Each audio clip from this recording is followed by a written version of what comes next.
Thank you for watching today. You are watching the Nerdattude Movie Podcast. I am with Alex and Lewis. We're going to be going over a couple films for you. And let us know in the comments chat. You can find us at YouTube/Nerdattude Entertainment. The audio version will be available on iTunes, Spotify, everywhere else you can get podcasts as well soon.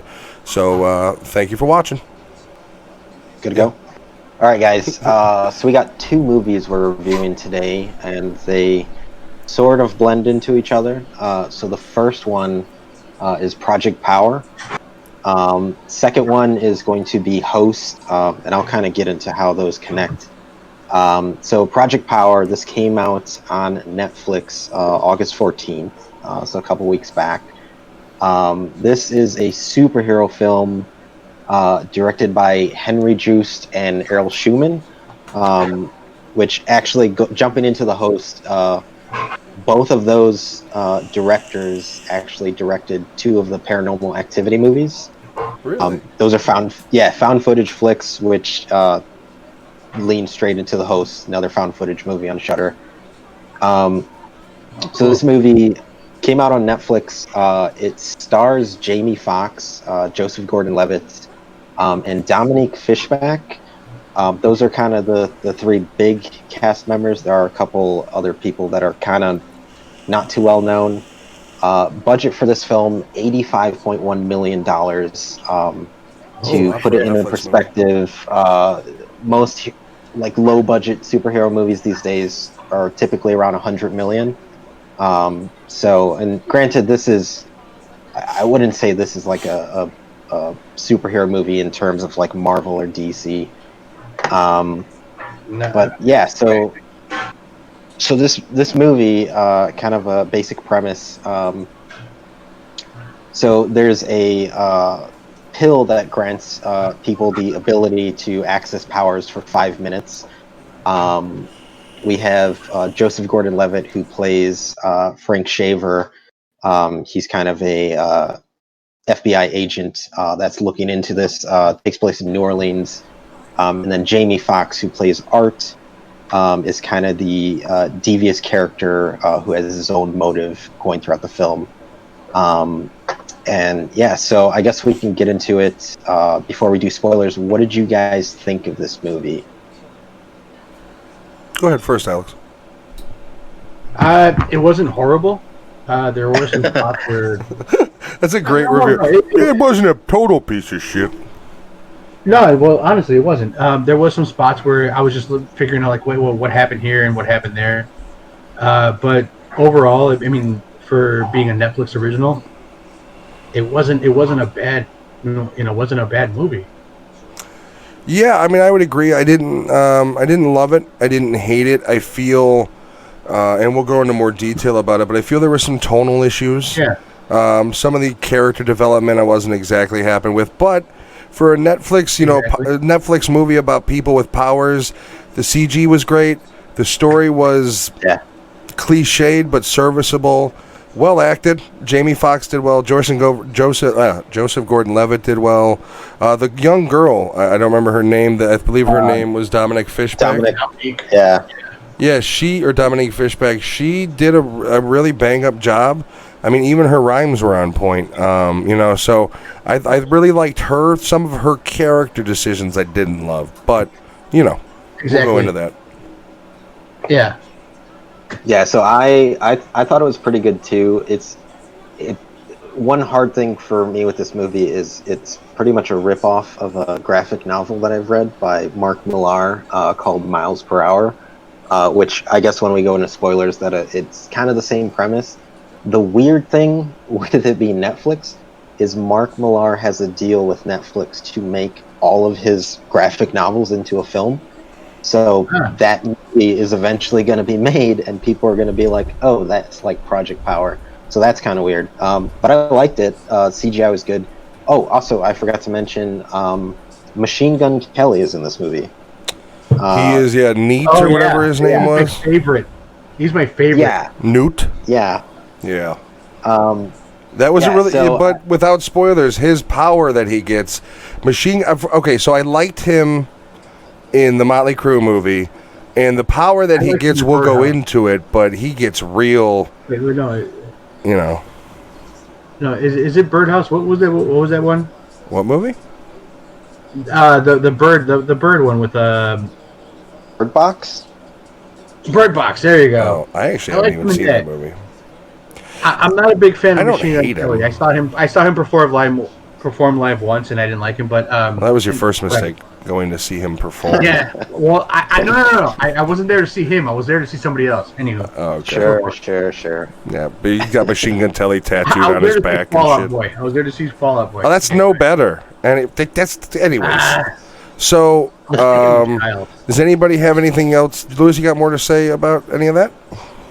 No, I mean it was good. It's definitely a different take on superhero movies. I did feel like the story was a little cliche. It was pretty predictable, especially Jamie Foxx's character arc. But yeah, all three actors were good. Joseph Gordon-Levitt never ages, like Paul Rudd.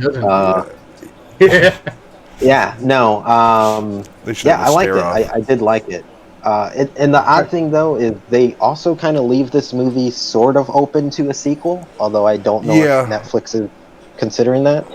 But it was good. It was all right. Okay. Before we move on to anything else, though, I did like the soundtrack as far as the original score. I didn't like the soundtrack as far as the artist they used, but I did like the guy that did like the original music. Yeah. His name was Jesus. What was his name? Joseph Trapanese. Joseph Trapanese, and he worked with a lot of other artists too. And I liked his music that he did for them. He did the score for one of the Raid movies. Oh, okay. So now you're talking one my of them was language. with the guy from Linkin Park. If he did the score for the Raid, he's my shit. The Raid movies are my favorite. He did it for both, but one of them he worked with the one guy from Linkin Park.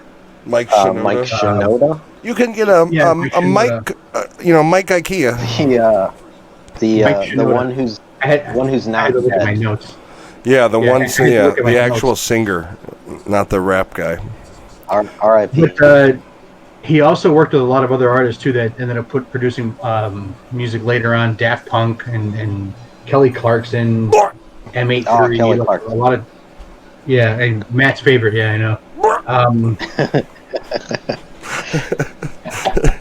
No, but he did work with a lot of other people too, and I listened to some of the tracks, and you can hear like the same thing, like it all like His blended together like what he did. Yeah, what he puts together usually bumps. Like it's got a nice the Raid soundtrack. Like if you either one of the soundtracks is just I have not seen it myself, so yeah. You have not seen the Raid? No. That'll be another. I am now after hearing the music. You know what? I'm a big thing about. I'm giving you my Voodoo login. I own them both on there. Okay. The Raid is good. Works for me. But one thing I do like about soundtracks, if something musically moves me, I'm into the movie. You know, so I'm definitely gonna check it out because I already like what he did so far now. So I will agree with you on that, especially if it's a really well done trailer, like the trailer for The Watchmen that had that Smashing Pumpkins song in it. Max Payne was a shit movie, but that trailer with that Marilyn Manson really song, bad that because the song is real slow, then the end goes into that I think it's called "If I Was Your Vampire." The end is a very very slow build up, and the end is this huge crescendo, and they put it with Mark Wahlberg or what? Yeah, and here's another one, Hellboy. Hellboy had Demu Bugor in their trailer when he flips the truck over him, that doom doom doom doom. So music in a really well cut and I don't believe they do it as well as they used to. Nowadays it's generic feeling. Back in the 90s, 2000s when they put a trailer together, the soundtracks they had, they fit the song to the beat of the action, and now it's just like here's some footage with a mumble rap song. That's the thing about this Project Power. When I heard the music, that's what I really loved about it. But it was still kind of. But the music really made me watch it the whole time. You know. Yeah. So it kept me into it. Like the entire soundtrack. I wasn't too hip on anybody that was all the artists that were in it. I like the personal. I like the soundtrack. The actual score, the OST. Yeah, the score of the composer. But I did like some of the stuff that was from the artist because I know them. I know some of them. But yeah, that's one of the things that kept me interested in it was mostly him. So I think we're all bridging on it. We're edging, as they call it. Let's get to the spoilers here. So. Yeah, there was just like certain things that I liked about it. Certain kills and certain things about it. Like one of the main things that stood out to me was the ice sculpture with the dragon. I don't know if you guys saw that part. Yep. And then when they were pouring it later, that was one of the cool things. I like that. It was very John Wick-esque. Yeah. And then there was like the fight scene in the boat. Like there was like it was just like here, little bit things in here and there. And I don't want to go too far ahead of myself and spoil it for everybody else because you guys might have something else you want to say about it. But I like the fight scene with Joseph Gordon-Levitt where he was fighting the guy with the arms that fucking went. Put him in the chokehold.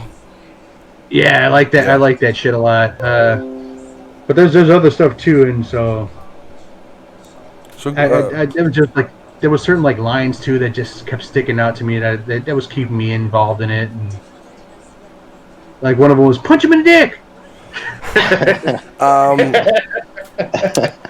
So I guess if you want, we can do a general overview, or if you'd like to continue, or would you like to give kind of a general overview with a little bit of spoilers, or how do you want to just how do you guys want to go in this part? Do you want to just free flow and connect, or? Yeah, so we can kind of just go through the movie. So the beginning of this movie starts with Joseph Gordon-Levitt's character Frank Shaver. By the way, I don't mean to cut you off, but Frank Schaefer is the fakest goddamn character name. It's a bad name. Like, I'm tired of these bad Hollywood movie names. Like, I don't want it to be Mark Bland, but Frank Schaefer? What? Also, Joseph Gordon-Levitt doesn't look like a Frank Schaefer. He's totally not. Like, he doesn't even have a mustache. If he had a mustache, I'm like, that's kind of Frankish.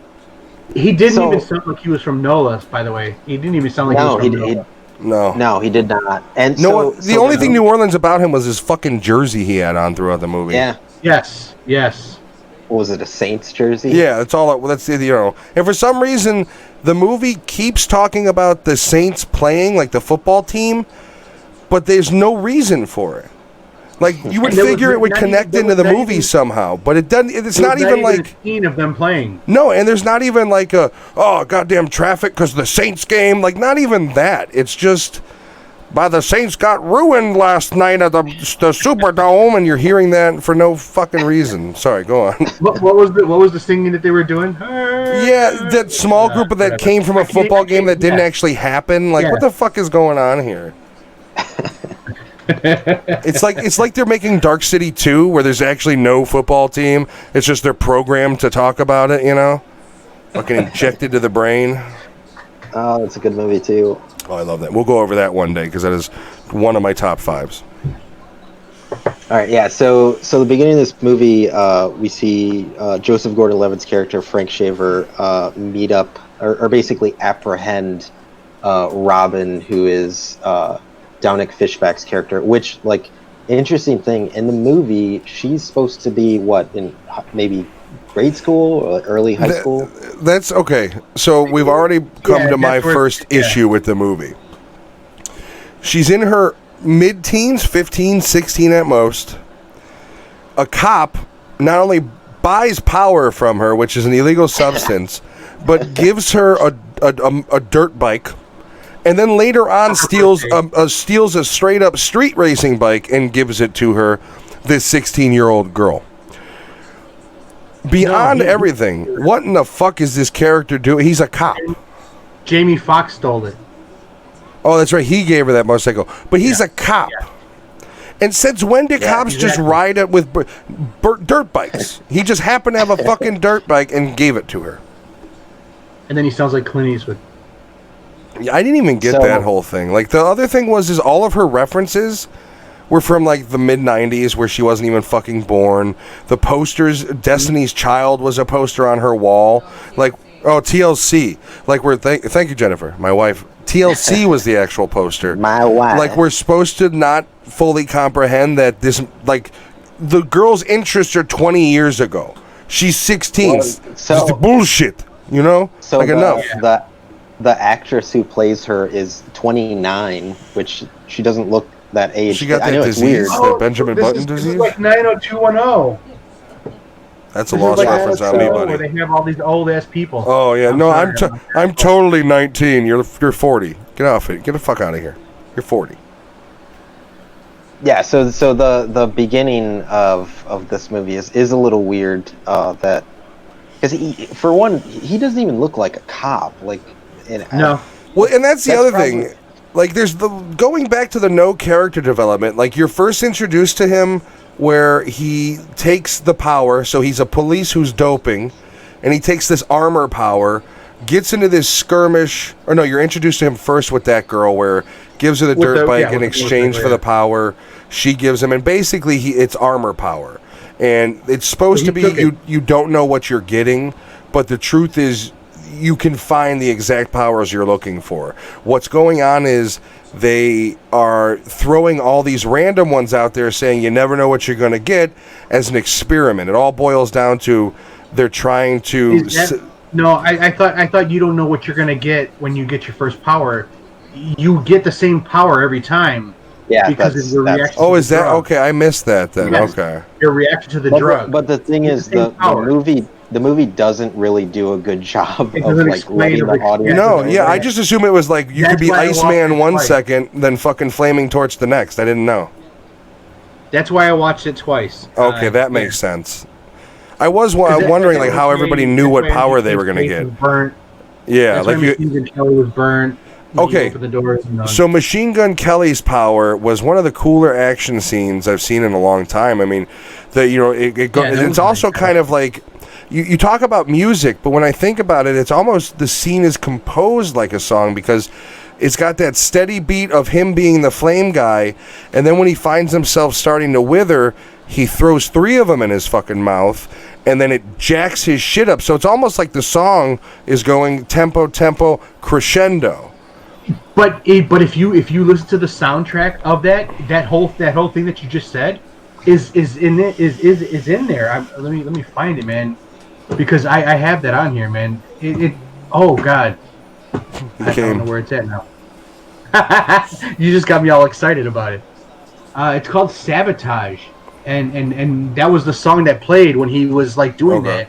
And when you listen to it like by itself, and then you think about what you saw in the movie, it's like holy shit, this song does do it, and you can't really hear it going back and forth. Well, there's a lot of sound effect. Yeah, there's a lot of SFX noise in that scene. Yeah. But that song, it like made me remember the whole. That's what I like about soundtracks, man. It's a really cool scene. And it's not gonna, it's not gonna turn out well for poor Machine Gun Kelly. But he's really, I mean, the term going out in a blaze of glory really suited his scene because he goes, of course, to spoil it, he overdoses and explodes. That's that's what happens. Yeah, and he's not a. Go ahead. Oh no, I was gonna say that's jumping kind of after the intro to the movie.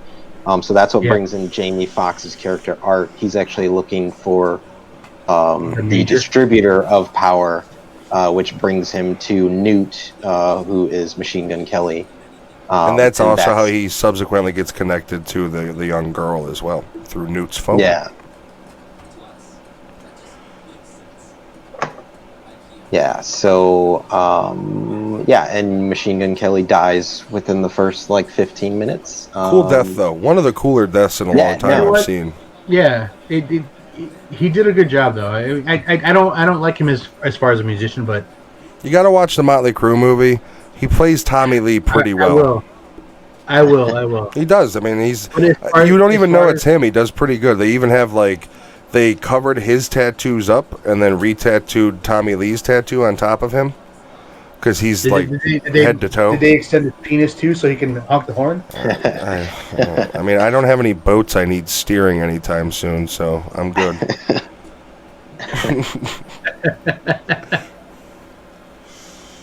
That's another video we'll go over another day.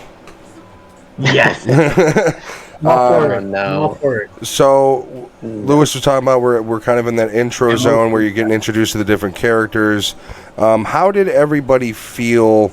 Because I think this is one of my big issues in the movie is character progression.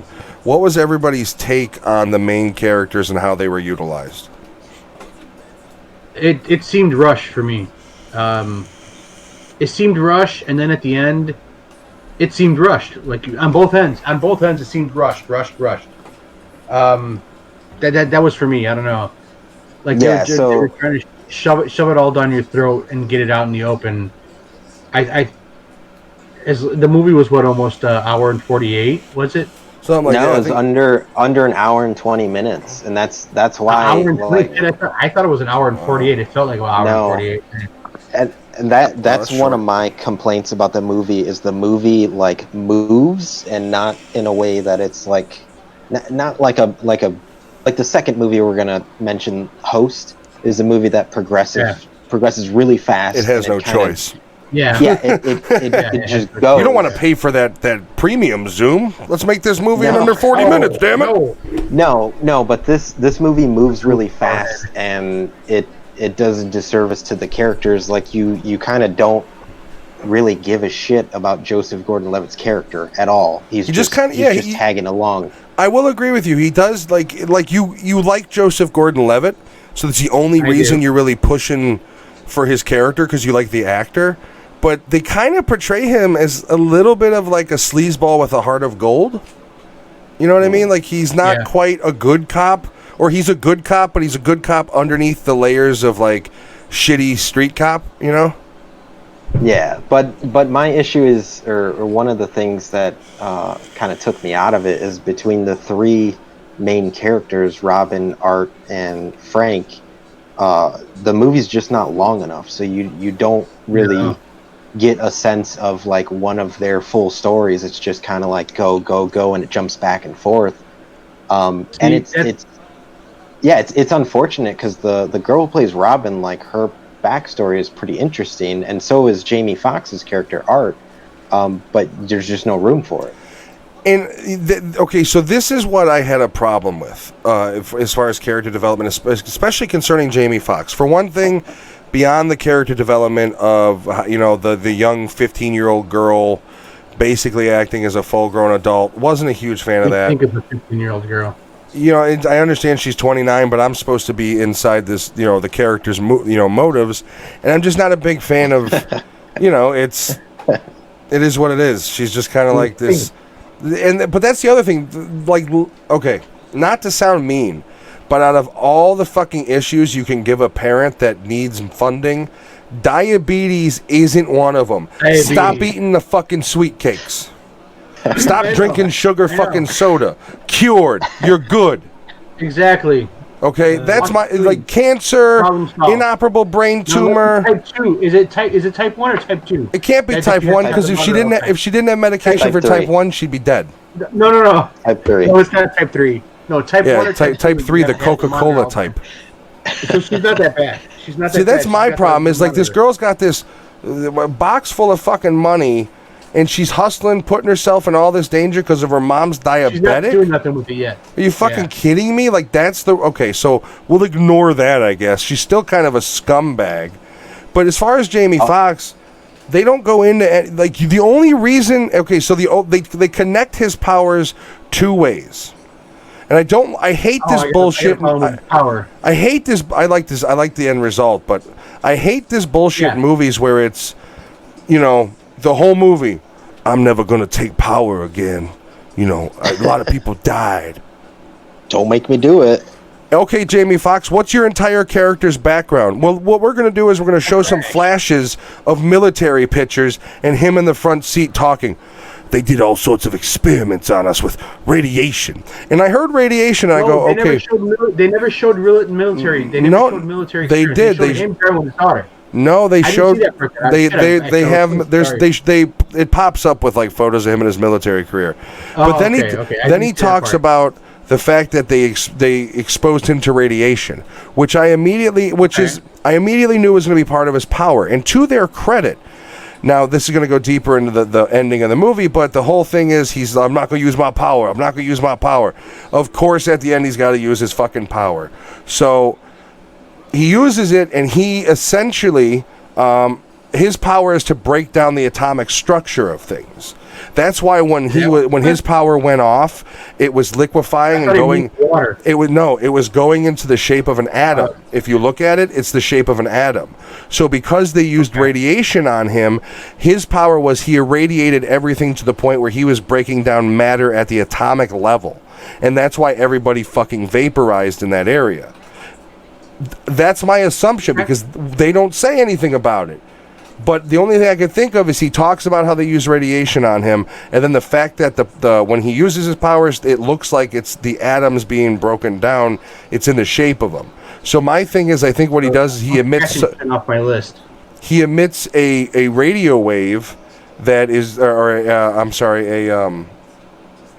Radiation. a radioactive wave so strong it breaks everything down at the atomic level, which is cool. The end result is a nice scene, but I'm getting tired of these movies where I gotta wait till the end of the movie to see what the fuck he can do. Like John Wick, that's why John Wick's great. From the very beginning he comes in, you're like, that guy's going to be bad news to some people today. And then the next scene he's in, he's dressing up and he's literally breaking the concrete to pull his weapons chest out. Not a line of fucking dialogue, by the way. And then the next scene you see him, he's in the sleekest fucking black suit I've ever seen, murdering a whole group of assassins. This is like... And to be fair, Jamie Foxx gets cool action scenes. He's somehow a kung fu fighter. I'm sorry, but being in the military doesn't mean you know jujitsu. That's not how it works. He had some serious martial arts ability. I don't know how, but he did. But yeah, that's kind of my take on it. The other characters, Joseph Gordon-Levitt, I felt he was a shallow character. I kind of liked him. But I was also kind of like, he's a cop, but he's kind of a piece of shit. And then there's the really cool scene. I'm sorry if I'm stepping on toes, where he actually gets plugged in the head and his power saves him, and that's how he kind of gets outed as a power user, and he almost loses his job. But it's that cliched storyline of, just give me one more shot, I'll take him down. So the funny thing about that scene where he's kind of getting like yelled at by the fucking chief is the chief just happens to have like information in his cap about... Yeah, like how was he prepared, or I've been hiding this from the Tooth Fairy. Yeah, who fucking knows? Yeah, I would agree that the captain. Some of the shit was just poorly written, but it's almost like they wanted to portray the captain as kind of like the captain from The Wire, but the actor wasn't good enough. So it's like, you know what I mean? He's just like, he's trying to be him, but he's like, I don't have enough acting skills to play this badass officer with a heart of gold. Which, no, that actor actually is a pretty good actor. It just, I mean, I don't know what the hell they were doing with him there. He was way underutilized. I imagine his character had more scenes that they cut out. Yeah. He is a pretty good actor, the guy who played him. And I'm sorry that I'm not throwing his name out there, but... I don't know his name. I'm just... there was so much other stuff that just caught my attention, and who was being used where and what. To be fair, the guy's only in a few minutes of footage in the fucking thing. Yeah. Well, he botched that few minutes up, so. Yeah, you fucked it up. But then even using him as a bad guy, using him as a bad guy, they should have used him more. Yeah, I don't know. They should have used him more. Well, see, that was the other thing, is like they could have gone into the corruption of the whole thing.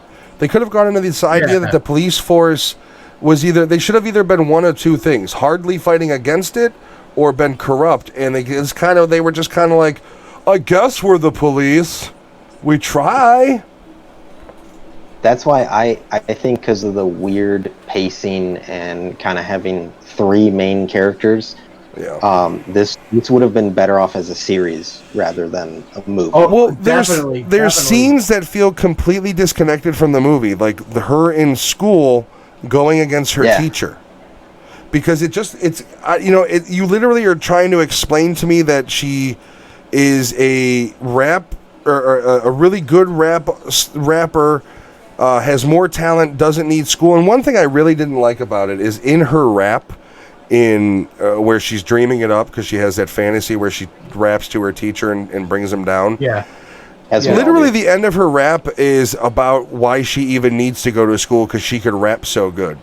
Now, what if you are going to have kids who are watching this with their parents or whatever, and you're going to have morons who are going to watch this, and they're going to think, oh, I can rap a little bit too.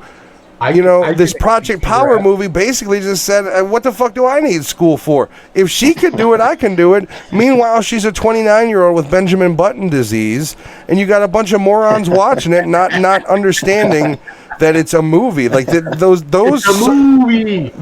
subtle social kind of like cues, those subliminal like, that's the type of shit that morons lock onto. And when I heard it, I'm like, the whole scene didn't fit. She's kind of a piece of shit, so I wasn't rooting for her anyways.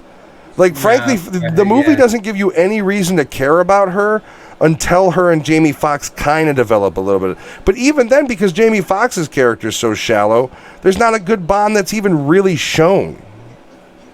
That's the thing about me. Go ahead. Oh, no, you go ahead.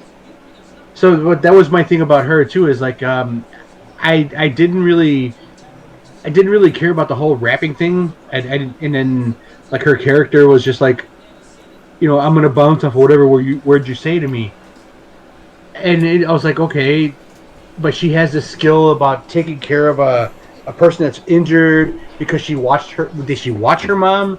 Like they don't. Yeah, they don't tell you.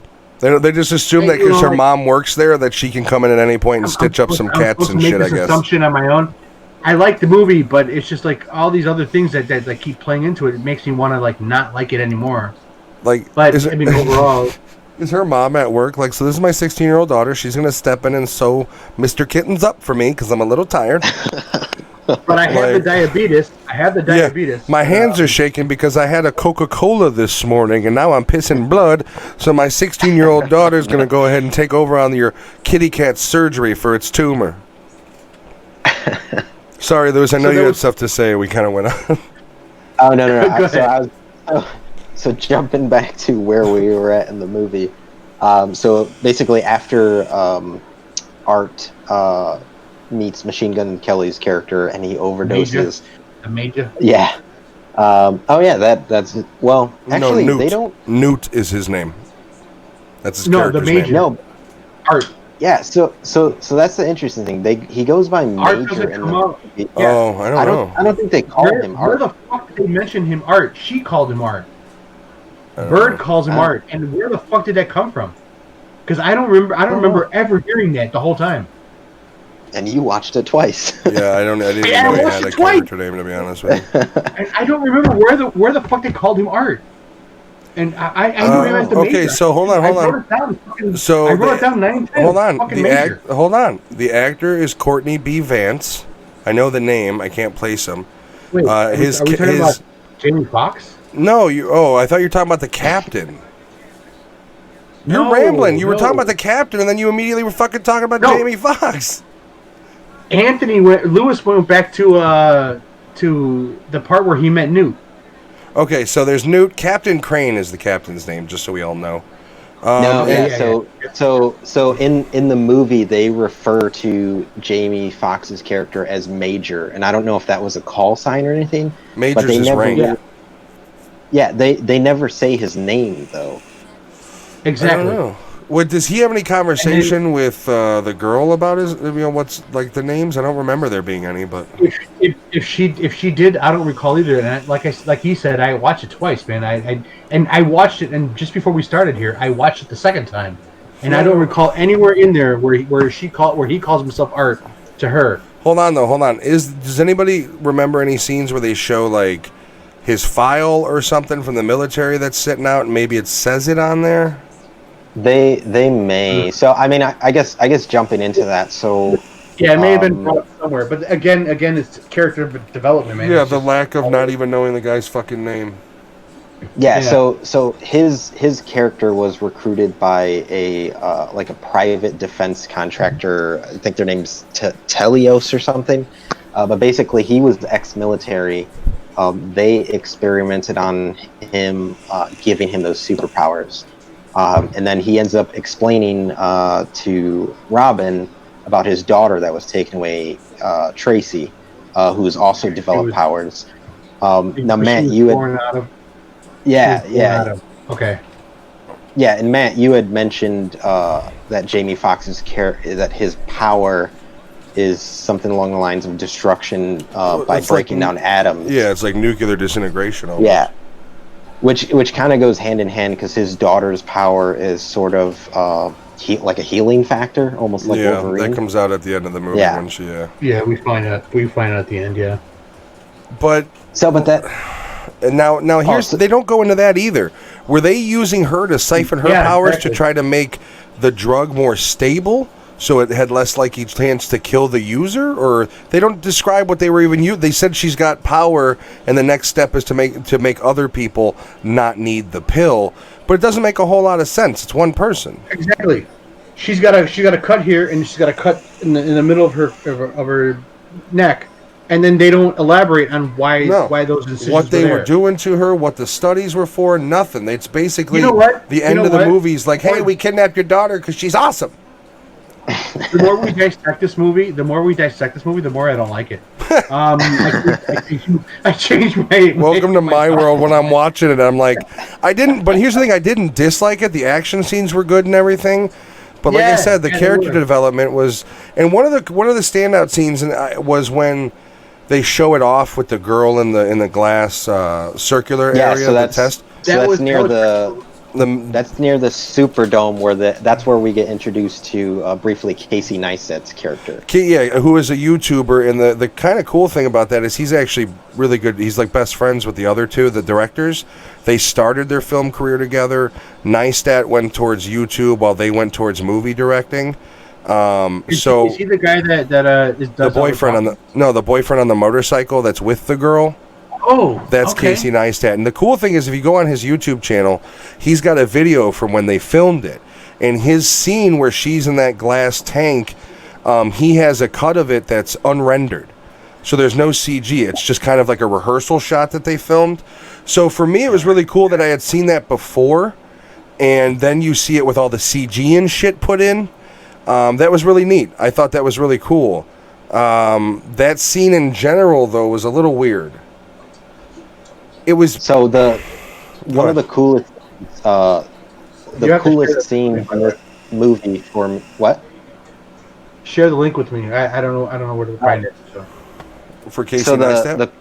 But go ahead, Anthony or Lewis. Oh, the coolest scene in this movie for me is actually during that confrontation where Casey Neistat's character's girlfriend or whatever is in the tank, and it's towards the end of the fight where the camera is actually inside the cylinder and it's kind of wrapping around. Yeah, you're seeing him beat the shit out of everybody. Yeah, going on outside. Yeah, and I love the sounds and everything. See. Like I said, man, soundtrack all makes everything for me. I don't know everybody else. But. I will say, if you're like me, I hate when I don't like when they're doing a shot like that, and then you have things overly obscuring it. And I felt that was the problem towards the end of that scene was there was all that frost developing from her power going like haywire that it obscured too much of what could have been really solid action. And I understand what they created a cool atmosphere with that, but it came at the expense of clearly seeing the action that's going on, which is an artistic choice. Yeah, I was pretty cool with it because every time something happened outside of it, it affected it, and you got to see the action, and you got to see what was happening with her because of her power. So it was like whatever was going on with her, like whatever she was experiencing, and if something was happening outside of it, every time it would hit the glass, you would see the frost fall. So so I kind of liked it the other way around. So I was just kind of thinking when we were talking earlier about Jamie Foxx talks about his entire group of soldiers were experimented on. So for a sequel concept, you should really have him hunting the other soldiers. Let's say the other soldiers start popping up on the map, fucking shit up. Maybe the sequel could be something along the lines of Jamie Foxx with his daughter are going hunting for them, to maybe not even kill him, but just try to reconnect, and that could lead into a trilogy of you create this powers community of all these people fighting back who have the powers against the totalitarian, But the problem is they killed the main girl running the fucking thing in this movie.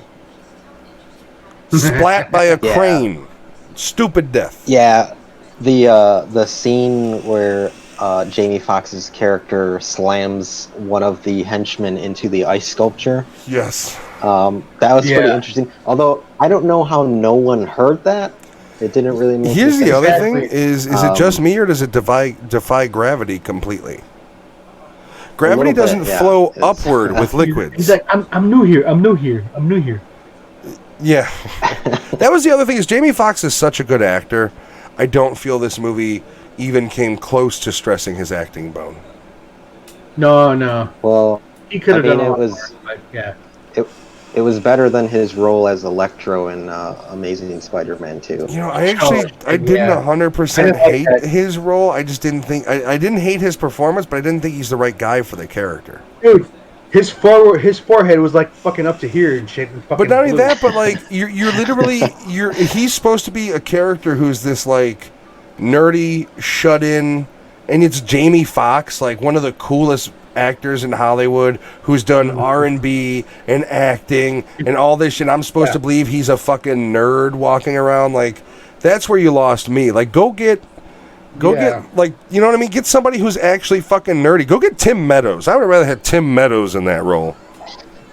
Live from New York, it's Tim Meadows as Electro. So there's issues. It's not a bad movie. It's a good popcorn movie where if you go into it and kind of shut your brain off and you see the spectacle of the CG and stuff like that. We haven't even made it through the whole movie though. No, I mean, I think we're going, back and forth with it. Yeah. Anything in the movie that... So I think we'll just go on. So to kind of go over everything again and how you felt about it, what was maybe your favorite moment of the film and one of the moments where you were kind of like, what the fuck? All right. Yeah, so I'll go. So my favorite moment was the confrontation with near the Superdome with the ice sculpture kill and the lady freezing in the tank.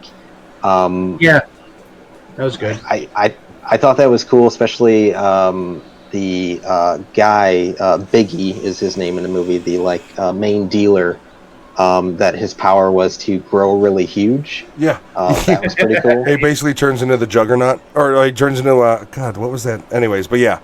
That was one of those scenes where I was like, yeah, I looked at it like, did this just turn into Resident Evil all of a sudden? Like, what the fuck happened here? Did Umbrella get into him? His fucking body was huge. But that was pretty, I mean, it kind of reminded me of that Sean Connery, League of Extraordinary Gentlemen almost, with the Dr. Jekyll, Mr. Hyde. Yeah.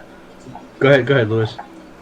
Oh, yeah, so that would probably be my favorite. My least favorite was probably towards the end, especially the all the bad guys on a shipyard. It's like a level from Metal Gear Solid. It's an old. It's if you guys haven't watched the movie Drive, it's the beginning of Drive. It's like an old Metal Gear Solid or Asian like John Woo movie that he shot in Asia. Like it had that we're all just conveniently here, Yeah. To me, it was like we don't know how to set up a final end piece. Let's just make it as generic as possible. Well, that's where Alex had said it felt rushed because it almost felt like they were like, we got to finish this fucking thing, do everything. You know what I mean? Like, just go. Yeah. So. Yeah, and that's where this movie suffers from the budget they had, because I feel like most of it went towards Jamie Foxx, probably.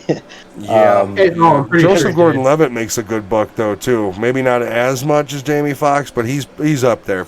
He's probably got $10 million of his own from that budget. How much did you say the budget was? $85 million. And this movie was shot pretty much all in New Orleans.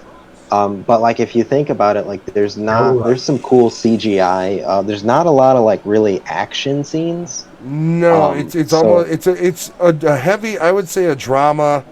The action that's there is subdued in the now we think of action in the scope of Marvel movies when you're talking comic, which is entire cities, being destroyed. And this was very much a local movie, which isn't a bad thing. I kind of like how Daredevil, the TV show, is so great because it's a local Marvel product. It's in New York. It's in Hell's Kitchen. He doesn't really travel across the world in that show. And I like the fact that, my thing is they treated New Orleans, the city, as kind of the centerpiece, but they presented it like shit. There's no scenes that are shot in that movie of glorious New Orleans.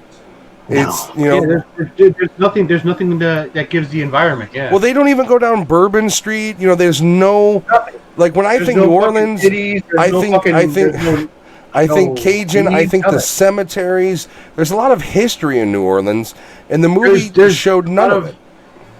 Yeah, there's a lot of spooky shit that goes on in there too, and there was nothing There was nothing from New Orleans that showed that they were actually there. It just I would have liked to see a scene where somebody is dead, and their family member, or as they're dying, was like, "Just try it," and they make them take the power and explore that aspect of like, does it revive them? What does it do to them? That would have been fucking awesome. So my last gripe with this movie, and I only give it shit because it's a quote unquote superhero movie. There's a lot of scenes in this movie that I like to call should have just shot him, because they have to twist the cap, and there's so many scenes where people are like, I got the pill in my mouth, I'm gonna take it, and it's like just plug them, boom. Well, that's how the movie differentiates from real life, because in real life, that little power is you're an immediate threat, and you get 7 bullets in the back. You know what I mean? But there's a scene. You have to go with 7? Of course, Joseph Gordon-Levitt has a scene. Jamie Foxx has several scenes where it's like they're twisting it and they're talking, the pill's in their mouth, and they're like, "I'm gonna take it now," and it's like somebody just fucking shoot.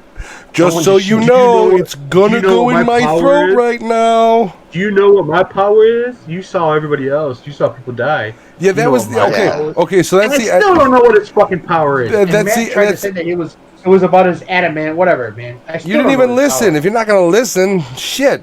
No, I heard you. I will agree with you. I will agree with you. Shush. Okay.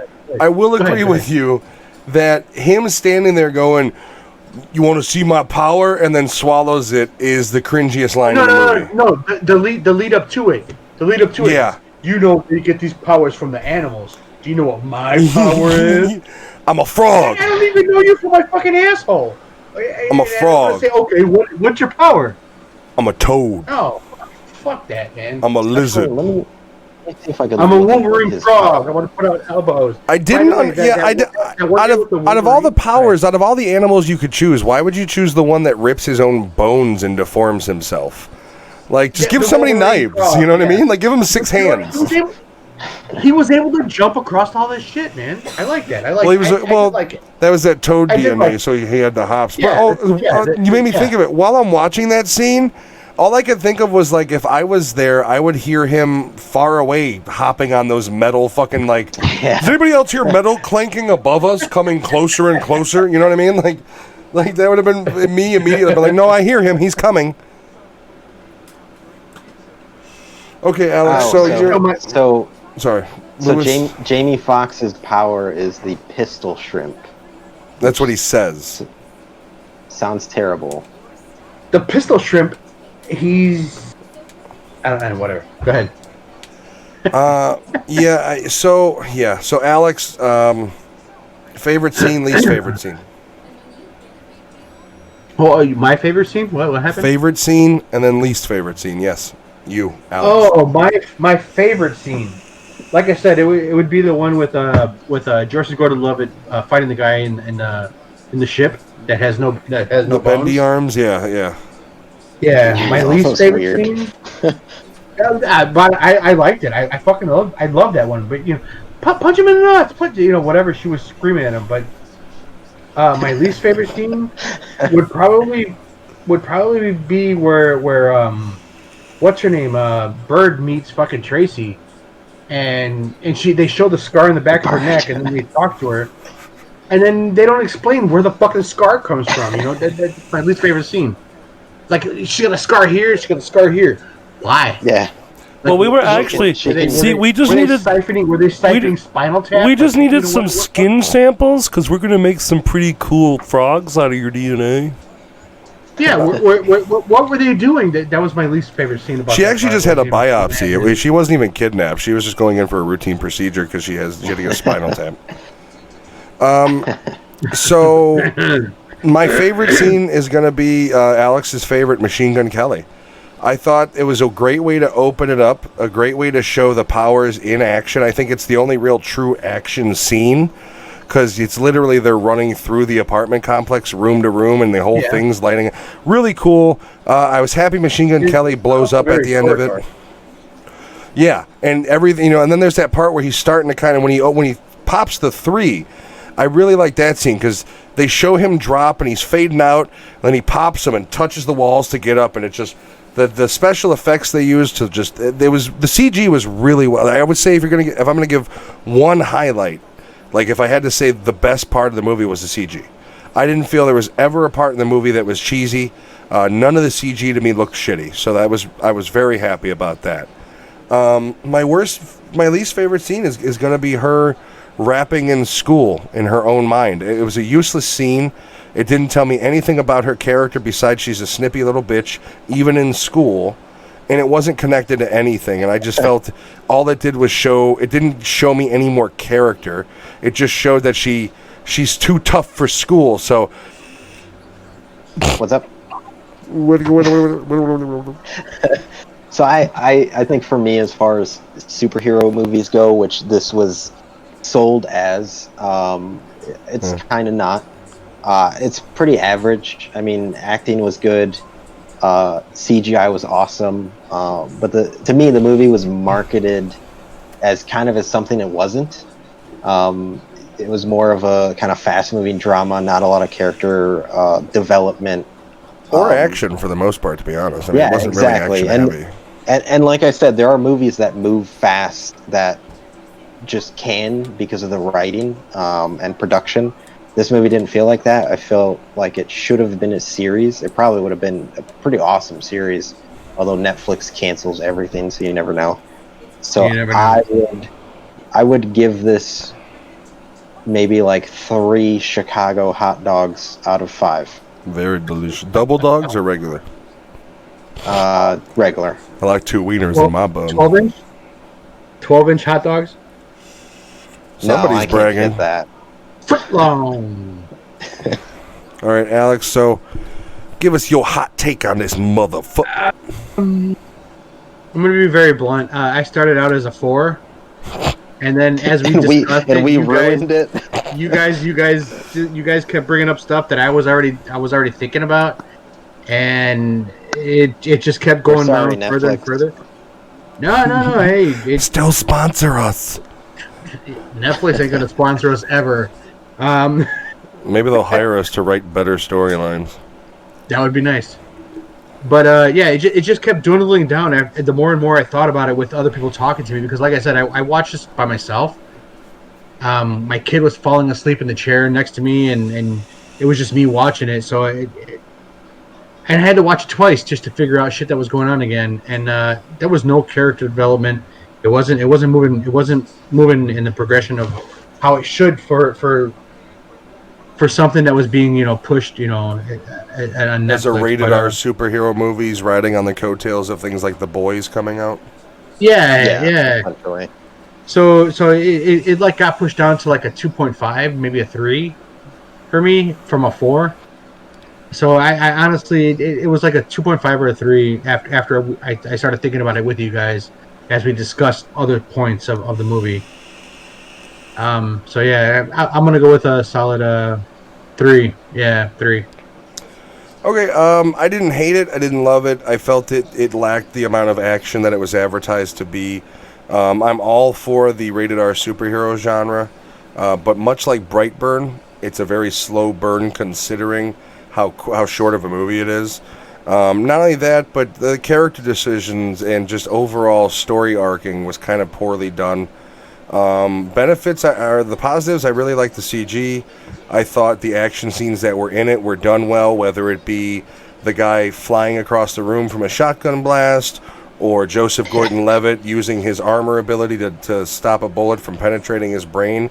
I thought what was there was cool, but very much underdeveloped in a lot of categories that I think are good. I would have watched a 2.5 hour version of that movie that included backstory and character development and a reason to really care about these characters. I would honestly give it a 2 out of 5, which, my ratings are going to probably be pretty harsh, but 2 out of 5 isn't bad, but it's not a movie I'm going to watch again for a while. Yeah.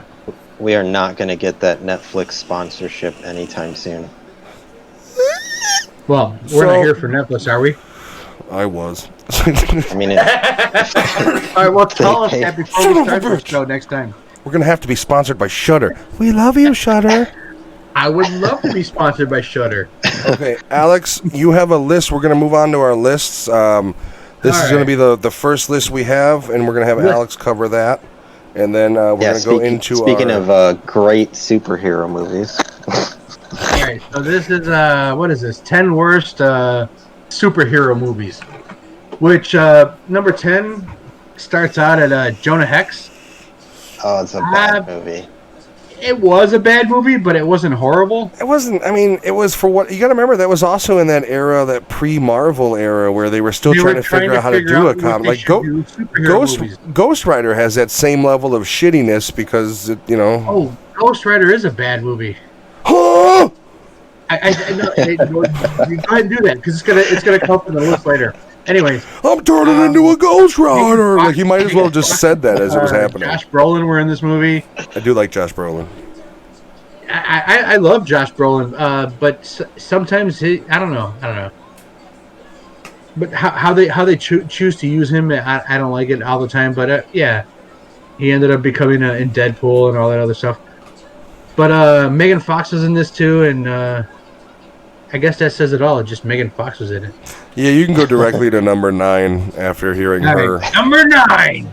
Number 9. I'm sorry I did that. Superman. What is this?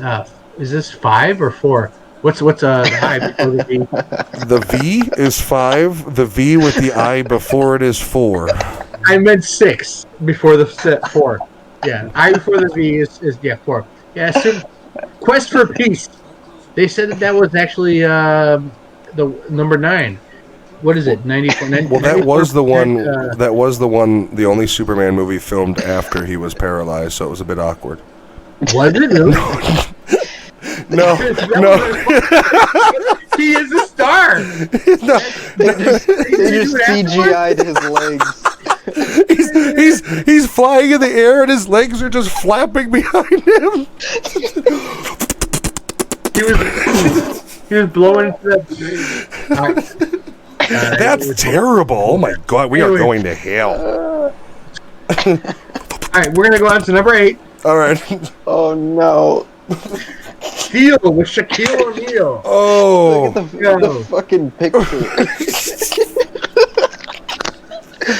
Oh, Steel, my favorite. I hate that movie. Shaquille O'Neal. He actually has a tattoo of the Steel fucking character. Oh God. He was better in Grown Ups 2 than he was in Steel. In this picture, he looks like he has Asperger's. It's like if RoboCop had like a Chinese knockoff. Just so you know, Shaquille O'Neal is also a flat earther. I'm a robo-policeman. I can't say cop because of copyright laws. I mean, the Earth would probably look that flat if you're that tall. I don't know. Or if you wore that mask on your face. I've been around this planet, and I say around because of the terminology, but know that it is flat as this cracker I am about to eat. Crunches into a cracker. That was a delicious Turkey Club cracker that you can get at Subway. It's like, what, 2 ads in one? Hey, but you never know. Subway or Papa John's? What are we doing here? So I was just saying, he did Steel, and now he owns Papa John's. He's the new Papa, so. Yeah, what is it called? The Peppernator? What is it called? The pepperoni? What? The Peppernator. After I heard that Papa John used the N-word, I immediately thought I needed to buy that business and show them what it's really about. So now I own all of Papa John's. I am Papa John. I I do like Shaquille O'Neal. In his comedic roles, he's actually quite funny. Is it the pepperoni? I don't watch Papa John's commercials because they give me diarrhea. I don't know. I think it's a shakaroni pizza. Shakaroni. There you go. Yes. Don't quote me on that. Shakaroni. No, it is shakaroni. That's that they're changing it up from their flagship pizza, the Papa's Special. It's nothing but white cheese. No red sauce, it's white sauce as well. Little American flags on the pieces. We're not getting picked up by anybody, are we? No. We haven't said anything that bad, I don't think. No, we haven't, but I say worse on we haven't said Facebook. anything nice either. All right, number 7. Elektra from 2005. I've actually never seen it because I don't like Jennifer Garner, so I couldn't. Bad. It's really bad. She's not a bad actress, but that movie was not a good movie. I didn't like Elektra in how they did Elektra in Daredevil, so I assumed that they weren't going to do her well in her own movie. Wait, did they do something else in other? She's in Daredevil. Yeah. And I didn't like how. She was? Yeah. Shit, I gotta look at it again. Yeah, she's in the Daredevil movie with Ben Affleck. Okay. And I didn't really love how they did her character. I like the Ben Affleck movie, though. So I do really like that movie. If you watch the rated R cut, it's actually a really good movie. I like the younger version of Daredevil, where he was, the blind kid skating down the thing. And that was very Sam Raimi Spider-Man-ish, though. They basically stole that entire origin from Spider-Man. As far as how, like, when you really look at, like, the style it's filmed in, it's... Are they in the same year? The same time frame. Yeah, okay. I'm pretty sure it came out after Spider-Man did, because Spider-Man was one of the first ones that really was successful. Because I think Daredevil is also on this list.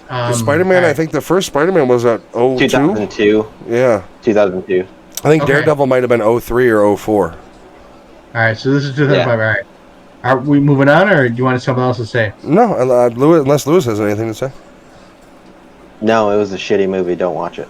All right, 1997, Batman and Robin. Bat nipples. That was Clooney and fucking what's his name? Chris O'Donnell is like, I know he was like supposed to be like the likable guy in the 90s, but I fucking hate Chris O'Donnell. I can't think of a single fucking movie of his I like.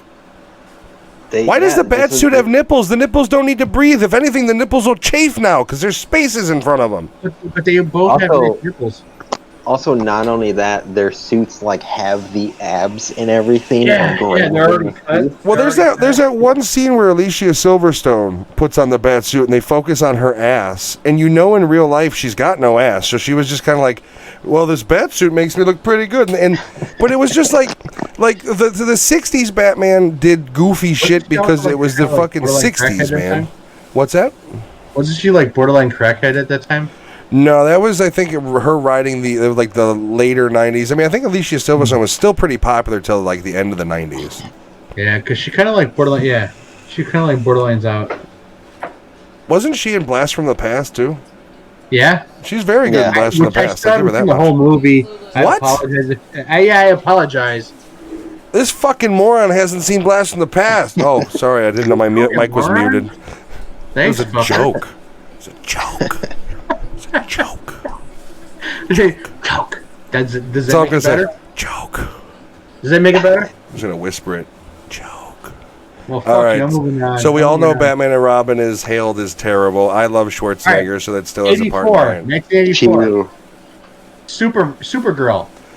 I mean, I personally don't feel women should be able to star in their own movies, so that's the first problem I have with it. I've honestly never seen this. I'm not a huge fan of the original superhero movies or Superman movies. Like Christian Slater's sister? I have no idea. Let's see. I'm afraid to IMDb it because then my computer will suggest other shitty movies. IMDb it. Fuck you. I think she's Christian Slater's sister, but I actually liked Supergirl because I'm very old, and I saw this movie. Helen Slater is her name, so I mean, I'm going to assume it's related. She's related to Kelly Slater, and she's related to, she's an activist, so I already hate her. Let's see. Yeah, I don't know. She could be dead in She the wasn't grave back now. then. She was in something with Michael J. Fox. She was also in Fair is Fair. What is that? Oh God, it's gonna rot in my fucking memory. I'm Now you're looking. gonna make me. Now So you're gonna she- make me search. So according to IMDb, she gained over 20 pounds for the Supergirl role. Best friends with Helen Hunt. Very nice. I'm not a big fan. I don't know. It looks really nice. I've never seen this. I'm not a huge fan of the early Superman not. movies at all, so it's not something that even appeals to me, to be honest with you. Dude, what's her fucking name again? Helen Slater. Helen. Shit, I put Kelly Slater, and I was looking at the surfer. Isn't oh That's her brother. That's her brother. that's a different blonde, bro. All right, let's go to the next one. We all know that one's a piece of garbage. Oh my God. Oh, the next one's a one I haven't Legend seen of either. Billie Jean is what she's in. There you go. You're getting off course. Get back to the fucking list. No, fuck that.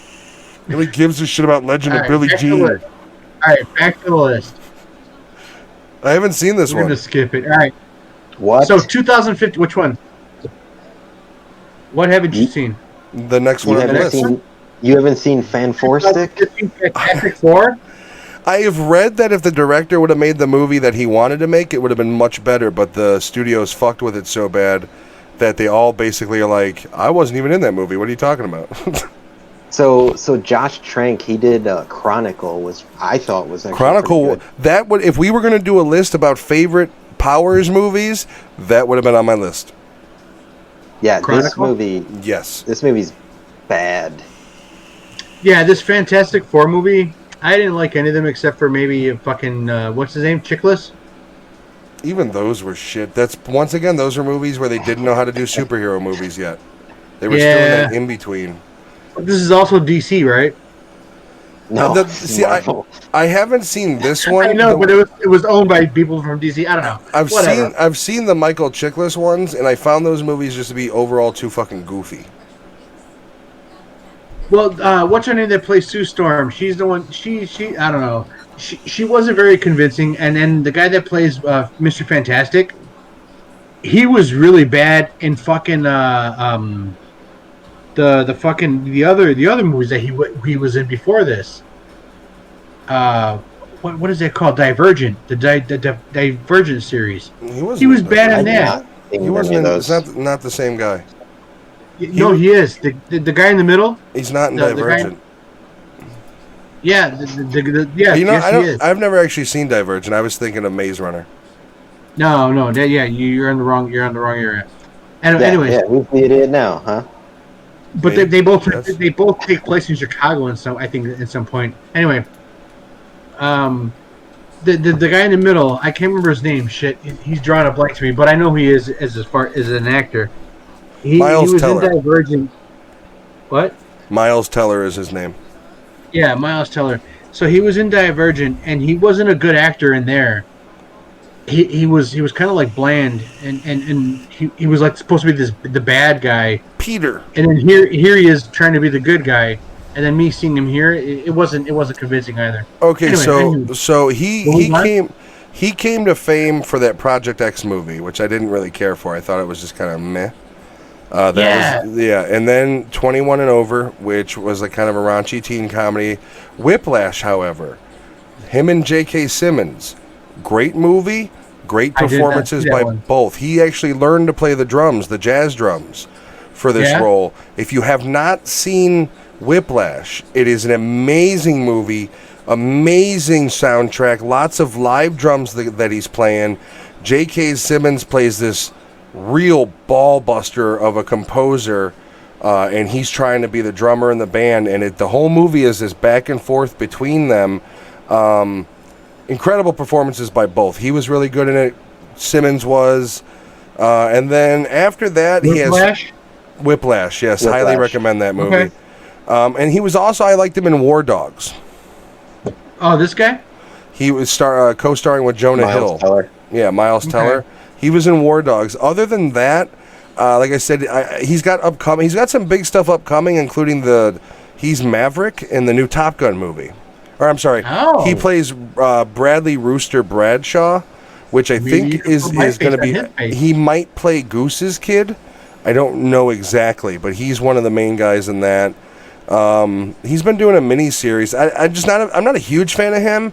Every time I see him, he's always got the same kind of like look on his face. And well, that's my point about him is when I saw him in a couple of things, I already drew a fucking consensus about him, and I didn't like it. So I don't want to change your opinion on not liking him as an actor, but one of the movies he's done that he's actually really good in is definitely Whiplash. And even if you don't like him in that, J.K. Simmons is a powerhouse in that movie. I did highlight it in my notes so that way I could look at it because I do like J.K. Simmons. Lewis, do you also hate Miles Teller?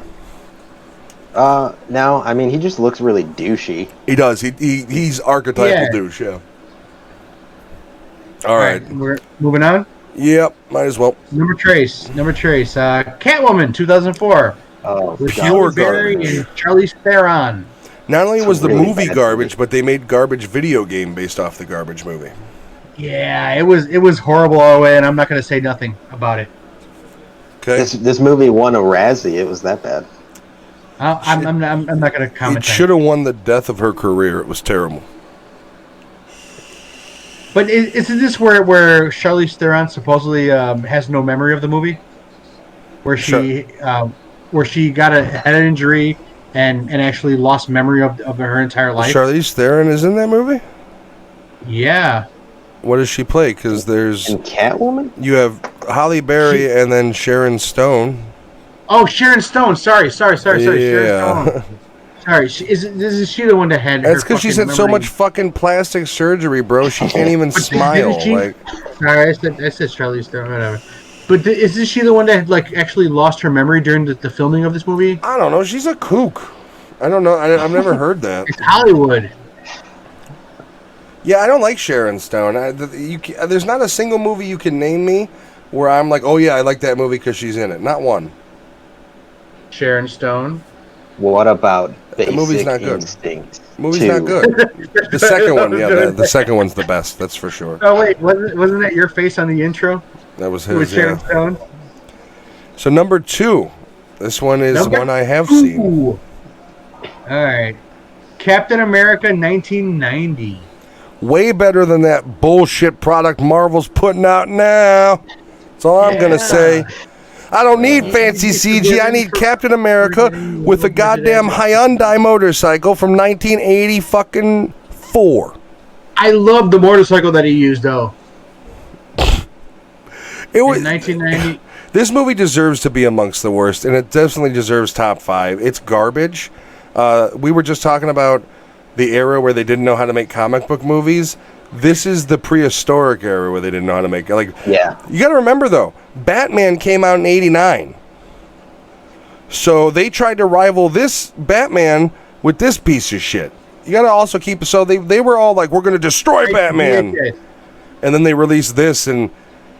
I mean, he looks like if he took off the Captain America hood, he would look like a Nazi super soldier from Wolfenstein. I know, his teeth are not even straight. Captain America had some nice pearly whites, didn't he? The costume is so bad, too. It's literally like his wife sewed it for him the day before filming. Like, she's like, I just finished your uniform. Of a bike. Like, you could tell that that Captain America uniform is a captain uniform made by a man in his basement with his sewing machine. Like, it's painted on with nice paint. Yeah, part superhero, part fucking crochet expert over here is making his outfits. All right, so let's go. Lewis, did you have anything else to say about the lovely Captain America?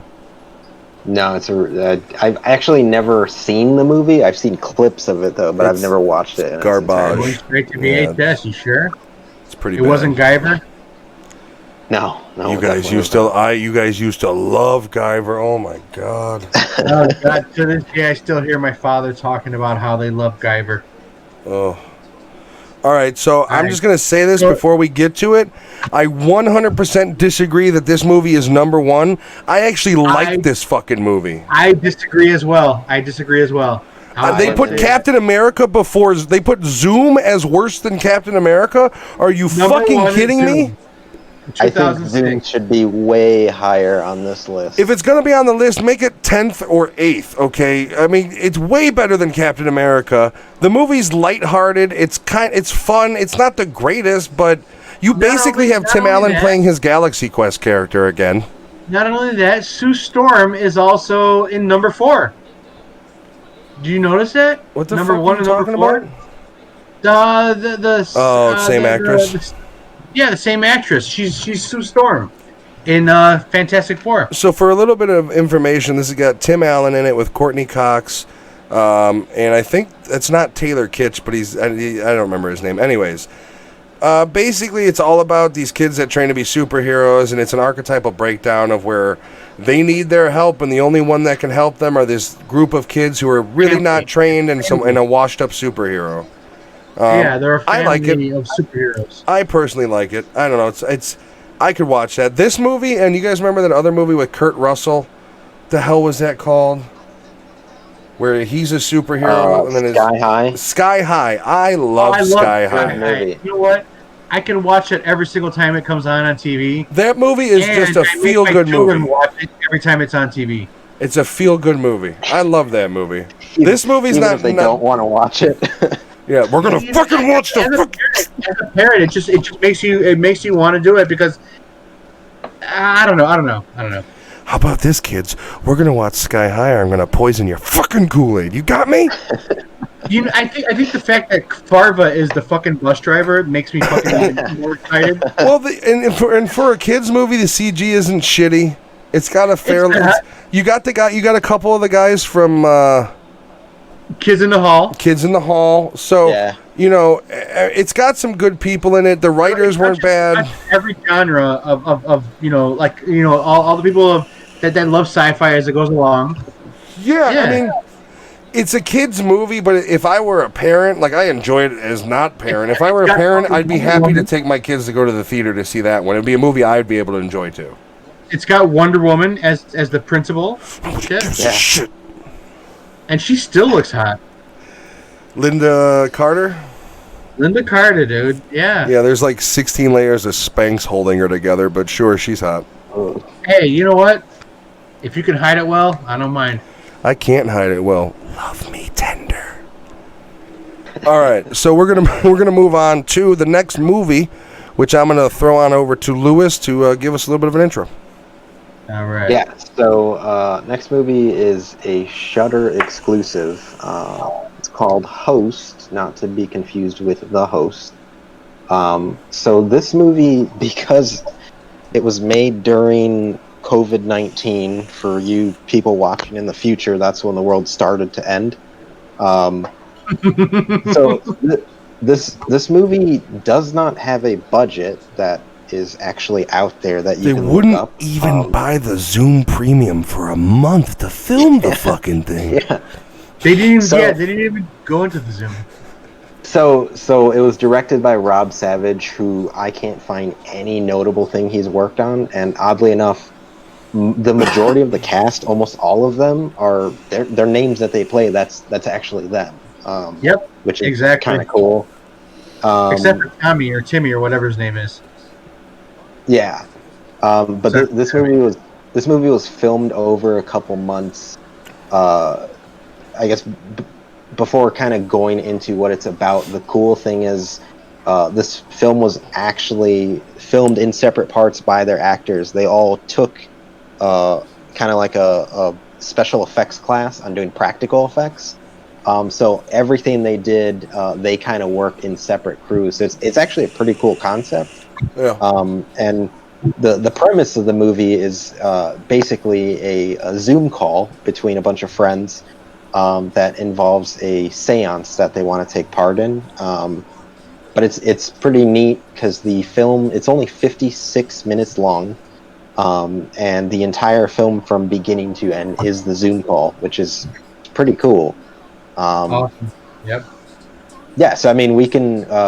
The plot is as thin as anything really. It's basically they get on a Zoom call to do a seance together, and something comes through, and we'll explain why in a minute. But I don't necessarily know if a spoiler-free review and a spoiler review is necessarily needed for a 56-minute long movie. No, we could really just jump into it. Bad shit happens. Yeah, I mean, so you have 4 friends and 5 friends and this other woman, which leads me into an issue, but I'll go into it in a second. And this woman who's kind of a witch or whatever the hell she's seance, whatever. But they're going to do a seance over this Zoom call, and you have this varying group of friends. They're all English. I think they're all from I think one is from the U.S. and the other 5 are British. Okay. From the U.K. So they do this seance, and because one of them decides to pull some fuckery, they invite something through that had no business being there. Fucking Gemma. And that's the overall premise. They do a seance over a Zoom call, and they bring into their lives some nasty shit. Now. Actually, I will wait on this.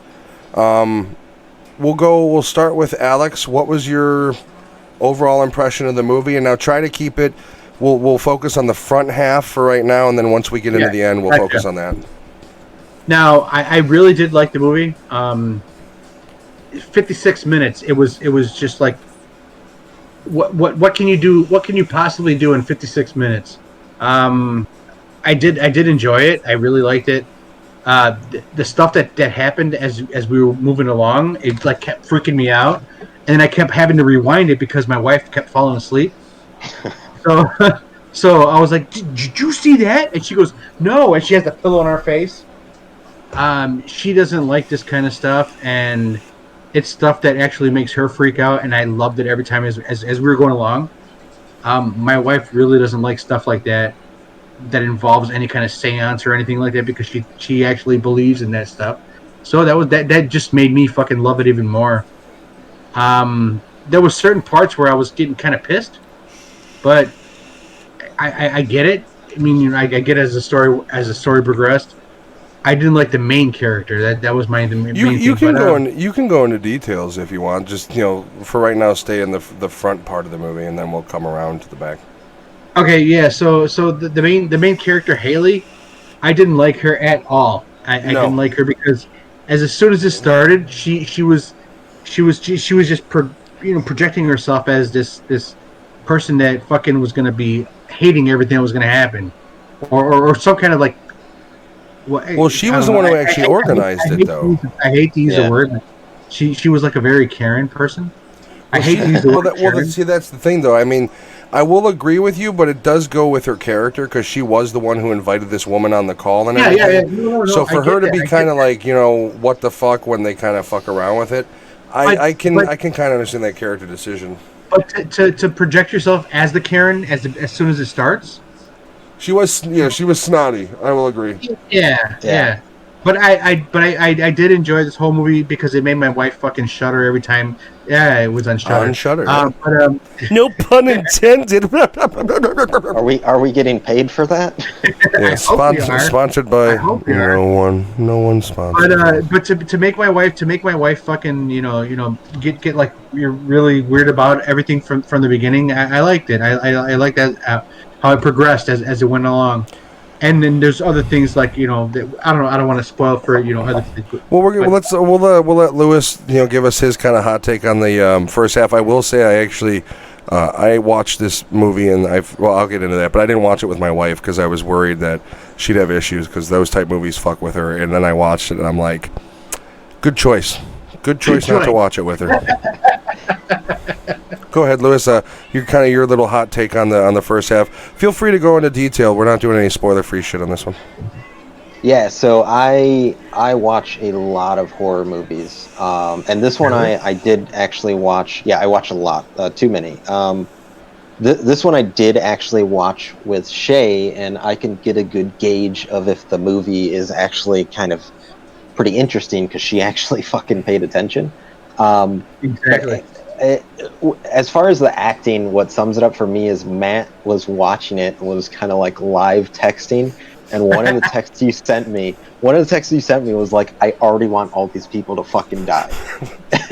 which kind of makes sense, but like aside from the acting, what made me really like this movie is the way it was filmed, the way the practical effects were, and just knowing that like this wasn't a big production. Like these were just people doing it on their own. So I'm more interested to see what kind of films like this come after. As far as running length, like this couldn't work if it was any shorter, and it would have not made sense if it was any longer. I don't think Exactly. I don't think a lot of movies can pull this off, a 56-minute run. And this is the type of movie where you don't really need story. It just goes and it's over, and you know what to expect in a movie like this. But everything I like about this movie is the way it was filmed, and kind of how it came about. I don't think you would see this type of movie the way it's put together if we weren't going through a lockdown like this. Yeah. So I like when I would sorry to cut you off. I'd argue they would try to make this movie, but it wouldn't be as successful because they wouldn't have the limitations. Exactly. And I have been following the director on Twitter, and I'm actually interested to see like what other projects he has. Just because this one. Didn't he do something else on Twitter already, where he did this? He already did this short before, and then he made it into an actual movie. Yeah. Okay. So yeah, I think the practical effects were pretty cool. I think the movie moves fast enough that you don't really pick apart like how cheesy some of the scenes are. I didn't feel there was downtime in it. I really liked the fact that even when they're kind of bullshitting in the beginning of the movie, you're engaged because it's just a bunch of girlfriends kind of talking and chilling, and even Timmy or Tommy or whatever his name is.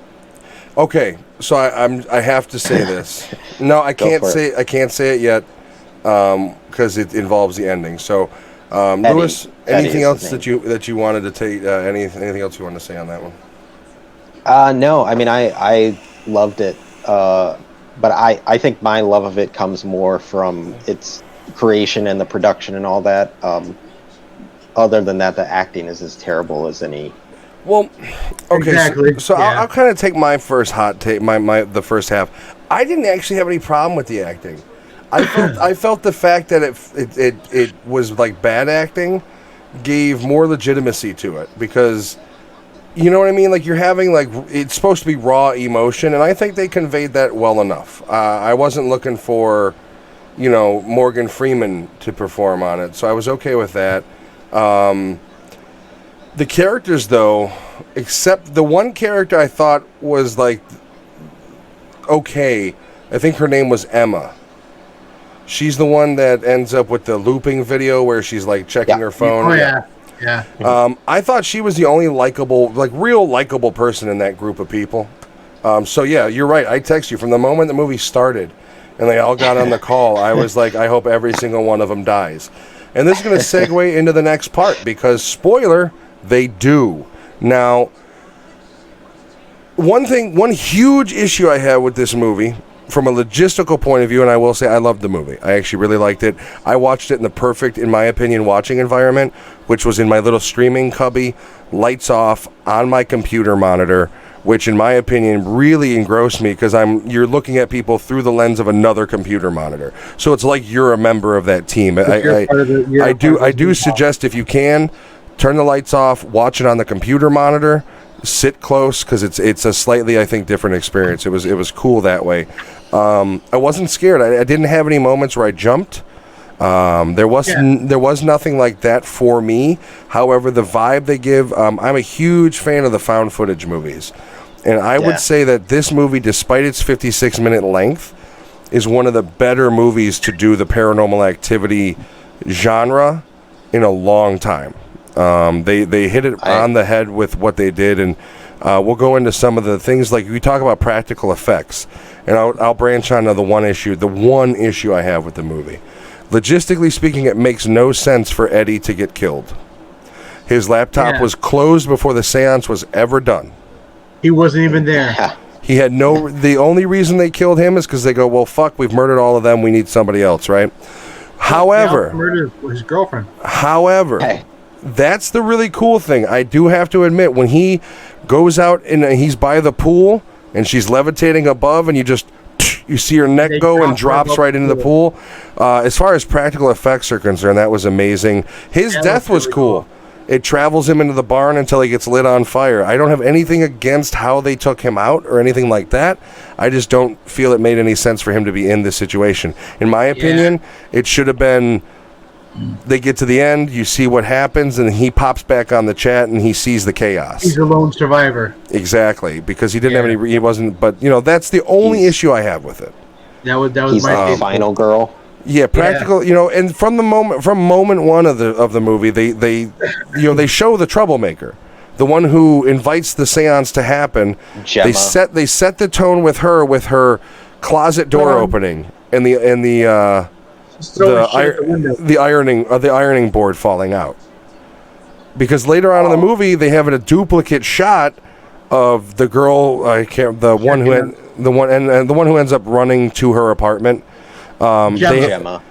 They do that same shot that they did in the beginning, where she checks the closet and the shit falls out again, which I thought was a cool callback. I liked it. It was good. Like I said, it does the haunted house sort of found footage genre really well. One thing that was pulling me out of it a little bit is I was kind of like, what the fuck do all these people do? They all have big houses and apartments in London, and like this is expensive real estate. Like, what do you people do? Also, she was on the second floor. Haley was on the second floor, and Gemma breaks a window to get inside of her house at the end. Yeah, I didn't think about that. You're right. Yeah. That was my main thing at the end. Was like, why the fuck is she breaking a window when she's on the second floor? That's a good point. You hear glass breaking. Well, you see it fly towards the door. Yeah. So I have two moments that piss me off. So it's COVID-19, so there's social distancing. Oh my god, the elbow bump right at the end. So first one, when Gemma goes to leave to go to Haley's, she puts on a mask. Mm-hmm. Almost all of her friends have been killed, and she's worried about the mask. Prior to number one's that COVID, you got a fucking demon chasing you, but can't get COVID.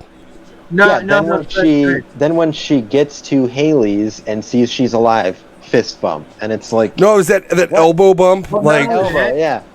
How long did it take her to get there? Because when she first shows up, she's throwing the shit at the window, and then when she goes back to her apartment, it's a lot less time to get to her apartment at the beginning.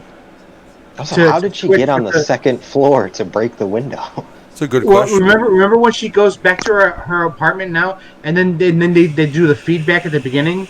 Boop, boop, boop, boop, boop, boop. They do all that shit. It was like less than 3 minutes, but it took her like almost 15 minutes to get back to. Yeah, you're right. She was running, coming back to the apartment. But to walk to her apartment, it was a lot less. She was walking to her apartment at the beginning. Well, I don't know. I'd have to time that out because I don't think it was quite 15 minutes. Yeah, I think it was a lot less time for her to walk there. Anyways, absolutely. I still liked it. It was still pretty good all around. Lewis, if you don't have anything more to say, or if you want to segue into the best and worst part of the movie for you, Michoacan. So no, that pretty much sums it up. Best part, I don't know. It's kind of a cheat, but Can I stop you there? Why? What are you doing? No? I'm sorry. I just like all the cutscenes where you saw feet dangling. I'm sorry. I just had to say that. You could say that when he's done. You're next. Go on, Lewis. I apologize. No, go ahead. Go ahead. So okay. So I would say my because this movie's so short, I can't really pick a favorite thing. I honestly like the pacing of the movie. I really enjoy slow draw, and then it when it ramps up, it really goes full bore. Which, to be honest, there's still about 25-30 minutes into the movie when shit really starts kicking off. Yeah, my least favorite thing, which is where this movie just went straight into fucking cliche, is the very ending scene with the Polaroid camera.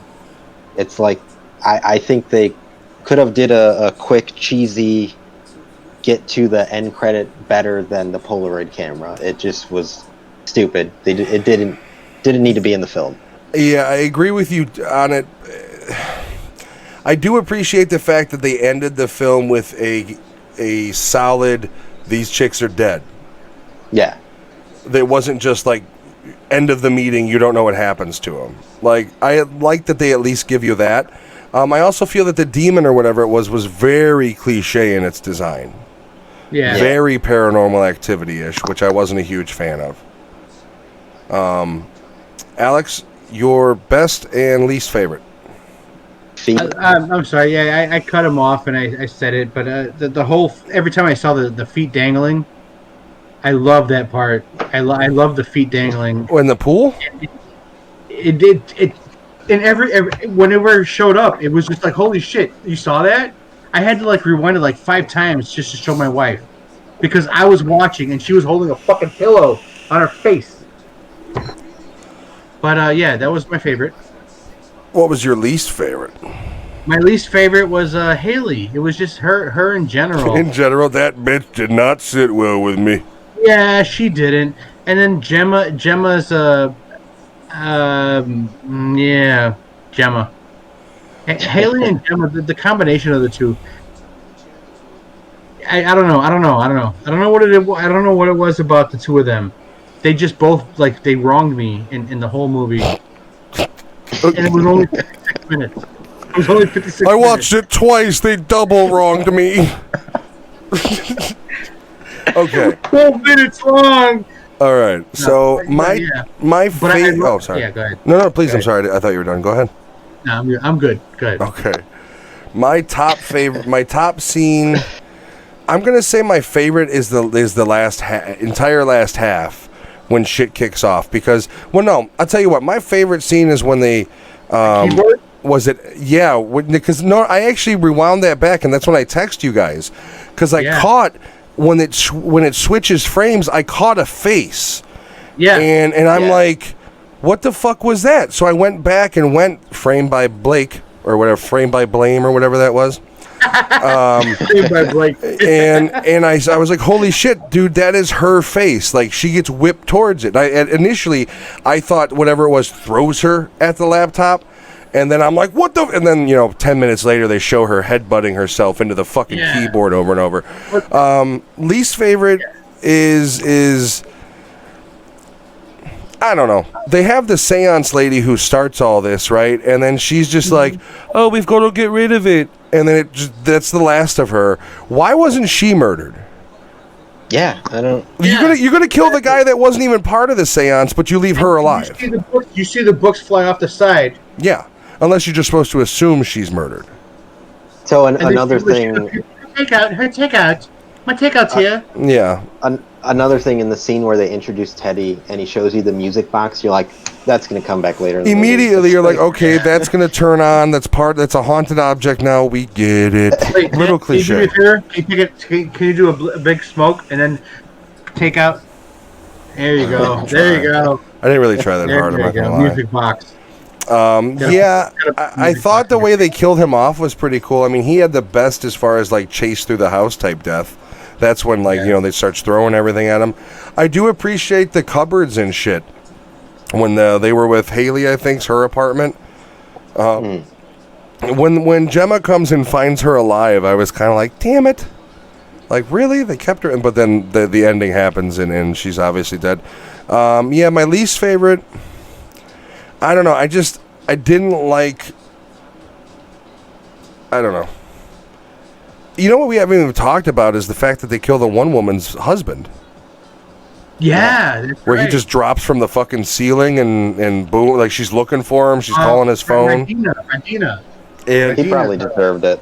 I like that. Radina's death was pretty all right. I think and that's the nice thing is all the kills were good. There wasn't a single kill where I was like, that leaves me wanting something. It was all visceral. It was violent. It was sudden for the most part. There's that scene where the one girl hides under the blankets and throws it, and you see the almost like Hollow Man, kind of like Hollow Man. That's Emma, isn't it? That was Emma too, right? Yeah, no, that was the other one. I don't know. I can't keep track of their fucking names right now. I thought that was your girl Emma. I don't know. No, that was the other one. That was the one that put the camera up above. I don't care about the names. I'm associating by what box and the fucking image they were in. She was top left. Yeah, she was top left. But yeah, overall, I mean, I liked it. I liked it a lot. I think it's a good movie for if you're looking for some of those like that creepiness you don't get from a lot of movies. It wasn't something that's going to keep you there for fucking an hour and a half. It was something quick. It was straight to the point, and it didn't rely solely on jump scares, which I always appreciate in a good horror movie nowadays, because jump scares are all horror movies are nowadays. So yeah. Well, that's not true. If you go on, if you're watching Shudder, they have a lot of good shit out there, but the mainstream is all jump scares. Yeah.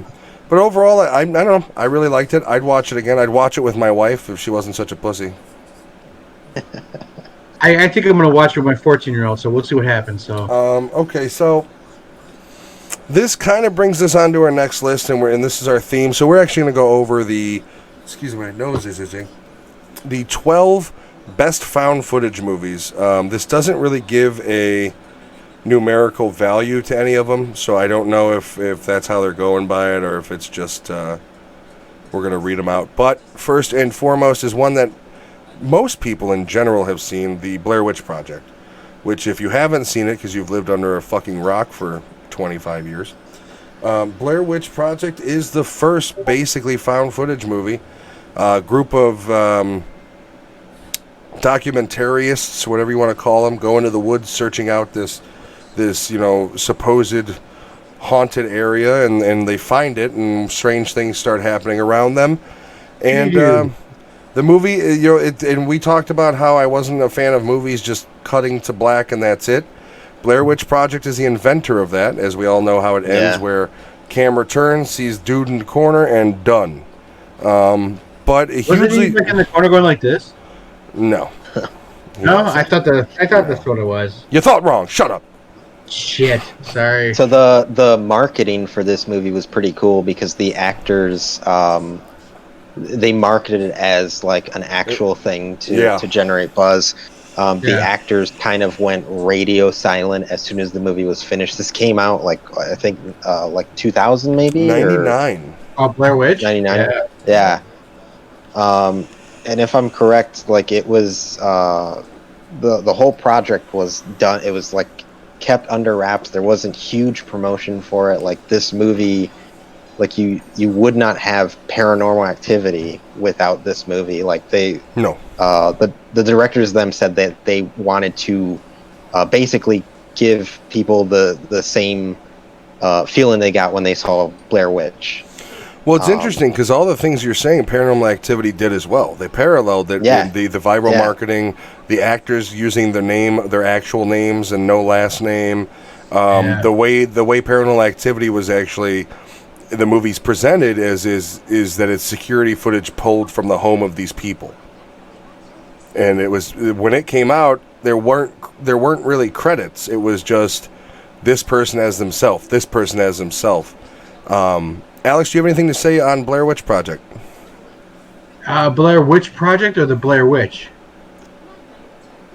The Blair Witch Project. The Blair. No, I hated the fucking shakiness, but yeah. I love the snot bubble was nice. What? The snot bubble that comes out of her nose when she's. Oh. Yeah, that was actually nice though. No, but I did dig the movie when it came out. The stuff that came out afterwards, because everybody like started to realize how they were profiting on something that was like, oh, it's found footage, but then it wasn't. Yeah, no, but I like what they did. I like what they did, and it broke something new to the movie industry, and I hated the whole shaky footage, but I dealt with it, because I liked what was new. Interestingly enough, the Blair Witch Project 2, the sequel, has Jeffrey Donovan in it, aka Michael Weston from Burn Notice. So the majority of found footage movies would not exist without Blair Witch, but there was a movie that came out 10 years before this that I've actually talked to Giovanni about this movie so much because we remember it and we thought it was real.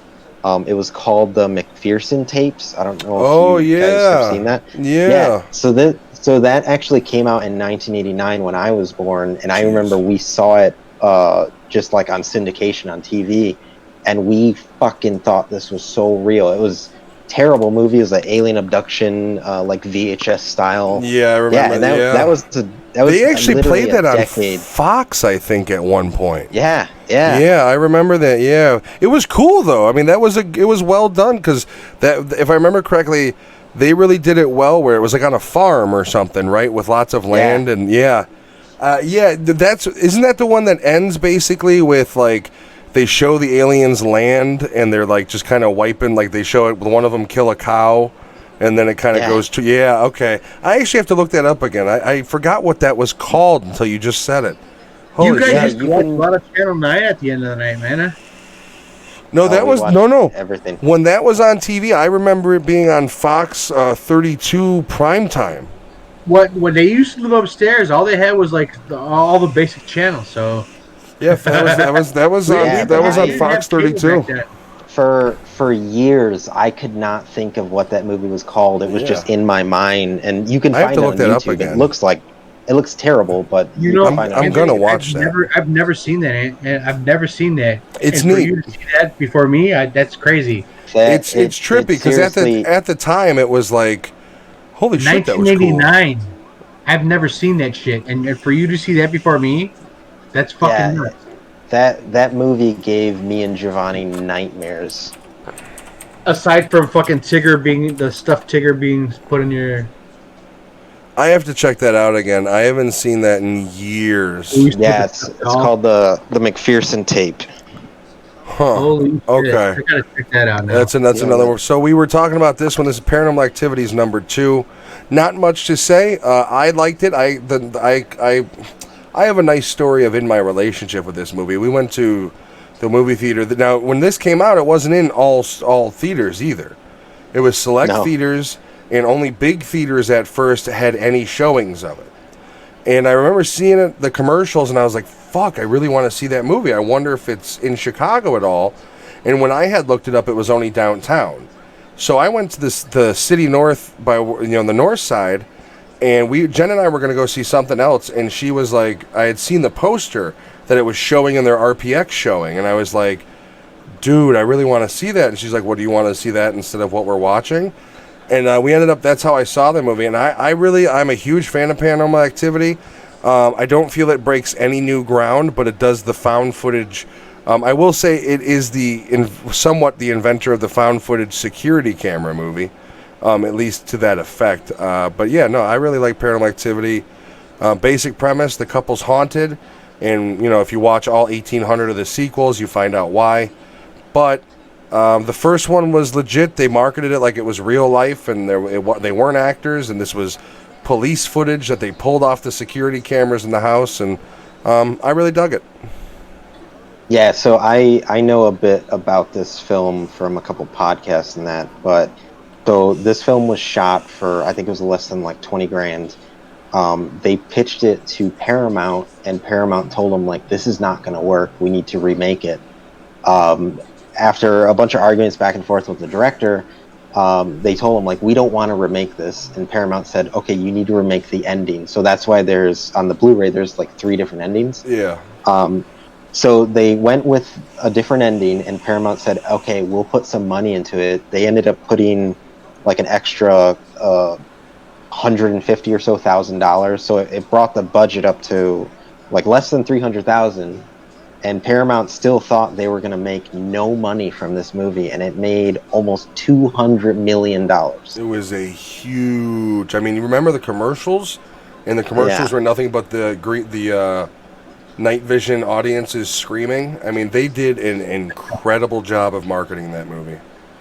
But that's why I suggest, if you have the Blu-ray, definitely look at the 2 other endings, because the original one, I believe, is Katie ends up killing the husband, and then the cops basically just break into the house, and they come up the stairs, and they point the gun at her, saying, like, you need to get down. She goes towards them, and they ended up they shoot her, and that's end of the film. I actually like that ending. That sounds like today. that's the one that Paramount was like, no, this movie's not going to make any money, so See, they made them reshoot it. I have a That problem sounds with like today. Paramount. I have a problem with Paramount because that means that they were only worried about sequels. Because Katie Yeah, is the exactly. only connecting factor throughout all the sequels. Yeah. So I'm not, I would have preferred to have the one where she's shot dead. Alex, any thoughts on Paranormal Activity? No, I like the first one. I thought it was fucking really good. Sorry for dropping F-bombs. I apologize. Keep doing that. Because we haven't done it all night.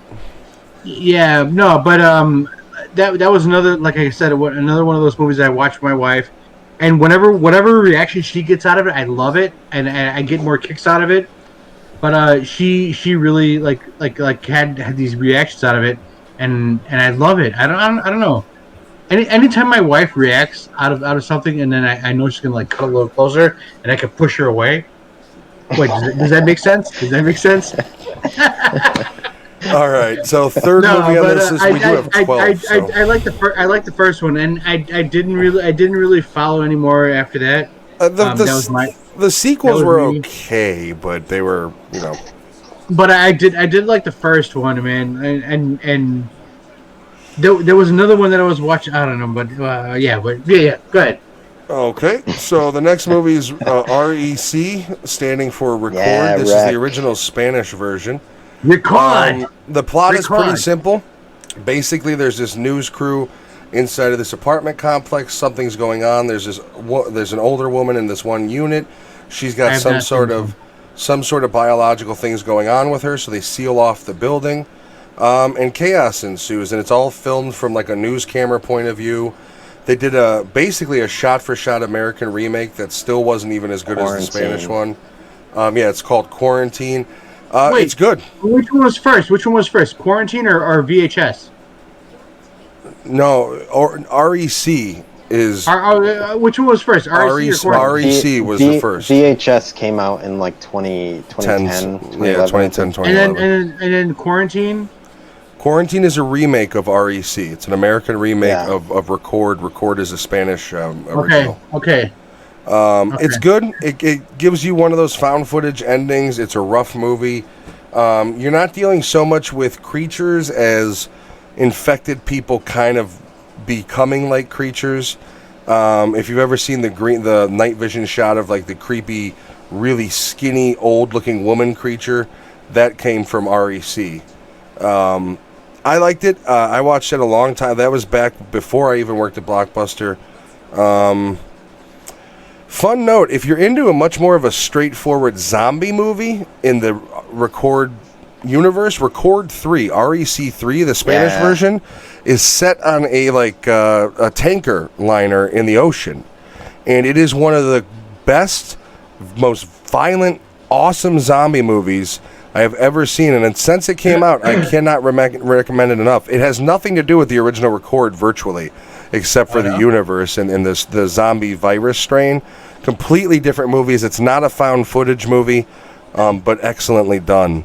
I know Alex hasn't seen it. Lewis, you have anything else you'd like to say on Record? Yeah, so they made 4 of these movies. Oh, maybe it is the fourth one on the boat, actually. Yeah, four is Apocalypse, 3 is Genesis. I liked the American one as well. Yeah, it wasn't bad. I just prefer the Spanish one. No, yeah. But yeah, they made 4 of them. I believe I saw the American version first, with the chick from Dexter. I can't think of her name. Yeah. She's the husband or wife of. Yeah, so I saw that one first. I actually saw Quarantine in theaters, and then I found out that it was a remake of a Spanish film, so I went back and watched all of them. Yeah, this one's awesome. And Alex had mentioned VHS. It kind of leans into we'll get back into vibe VHS of that film series. Yeah, it's on the list. All right, so next one is. It's actually the very next movie. This is a film series that when I came across it, I was so happy. I love found footage movies, and I love anthology movies. And if you haven't seen VHS, it's very cleverly done. It's 5 stories, or it's 4 stories, and then the central story. And the central story is these guys were hired to rob this house of these I think it was they were looking for VHS tapes is what they were asked to steal from it. And they go into the room, and it's set up with TVs and VHS players, and one by one they pop in a tape. And that shows you whatever the next story is from the anthology. And then at the end of it, it comes back around to the main story of them robbing the house. And I cannot say good enough things about this entire trilogy. There's 3 of them. Amazing. I love the VHS trilogy. And if you love that, go check out Southbound. Yes. That is very much in the same realm. Very good anthology movies. Anybody else have any opinion? VHS? Yeah. No. So VHS, VHS2, both good. There was a third one which is Viral, which that one is it's little not more out there. Well, here's the thing: they went from horror to more sci-fi thriller type thing. By the third one, it's just weird. It's more weird than anything, but I still love them. I really do. The third one also, the stories connect a little bit better. You going to bed? Good, stay up. Good night, Jen. She's not going to bed. So they're also they're actually making a 4th one called VHS 94. Are they? That I'm really excited for. Yeah. Really? Any idea when that? Dude, I hope that's a Shudder exclusive. It was just announced. Dude. It'll probably be Shudder exclusive. I love that. I'm so happy. I love that franchise. Like, I remember when I found it, I told everybody I could about it because I had downloaded it from the website like right after it came out, and I tried to spread it to everybody because I loved it so much. I mean, we don't have to go into detail about the different stories, but you have everything from haunted house to creature in the first one alone. I mean, it's. Have you ever seen them, Alex? No. I would highly. They were on Hulu. I think they're on Shudder now. At least one of them is. Yeah, all 3. Yeah, all 3 of them were very underground films. Like, there was not really huge push. No, they were direct to DVD. They had They did not go to theaters. It's no names. It's the type of thing where you don't care that it's a Hollywood actor. What? VHS or REC? VHS. Yeah, I've not watched any of those. I would highly recommend them. There's a short in the first one where a guy gets his genitals ripped off. Nice. Pretty good. Yeah, it's just they're just really well done for what especially considering their found footage. I mean, with the one story in the first one is they pick up these girls and bring them back to the room, and the one ends up being some sort of creature. That the end of his story is she sprouts wings, picks him up, and the last thing you see is her flying high above the cityscape with him with his. That's the short I'm talking about. Yeah, that. Yeah. Was he like the Mothra? No, she was. Leguizamo? No, you stop ruining this. Oh. So you got to watch those, Alex. VHS is on Shudder. It's amazing. Really good. I know it is, but I don't know if you guys limited to how I can watch stuff. Well, tell her to piss off. I have my kids too, so should I tell them to? Yes. They're mini goths. You think my answer's going to change? Yes. Tell them to piss off. 14-year-old, I'm able to do it, but anything that revolves sex, I'm always like pausing. Shit, I was watching something. There is a very little bit of nudity in that movie, or in that scene. But it goes from that to fucked up real fast. Like, there's no sex in it per se. Yeah. They're trying to get to that point, and this woman creature fucks their plans up. We're all good on that one, everybody? All right, so let's finish this up. All right, next one on the list is Creep. What number are we at? I told you they're not numbered. There's no number. Yeah. Creep. Has anyone seen Creep? Yes. Have you? I've seen both Creep 1 and 2. Very Yeah. weird movies. It's all about this guy who hires this filmographer to film what he says is his last days, and he wants to leave this video recording to his son. Psychopath. And shit gets weird. It's not a scary movie, but it is a very creepy movie. The ending is amazing. It's one of those endings that just kind of goes out with a whimper, but what it does is pretty profound. I have not Yeah. seen this. What year was it? 2014 was the first one. All right, Yeah, so I got this movie is by Mark it's Duplass. written and directed by Mark Duplass and his brother. They do a bunch of weird like side projects like Duplass this. brothers, yeah, they're known for that.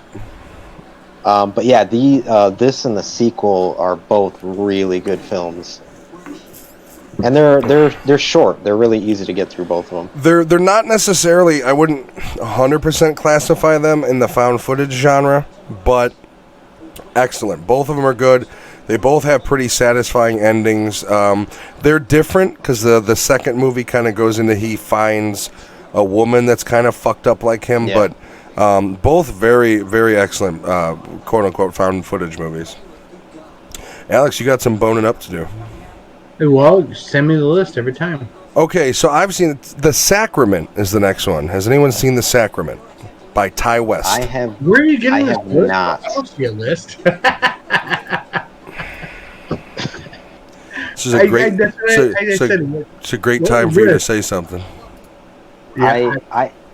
I have not seen The Sacrament, but Ty West, the director of this, he does one of the shorts for VHS.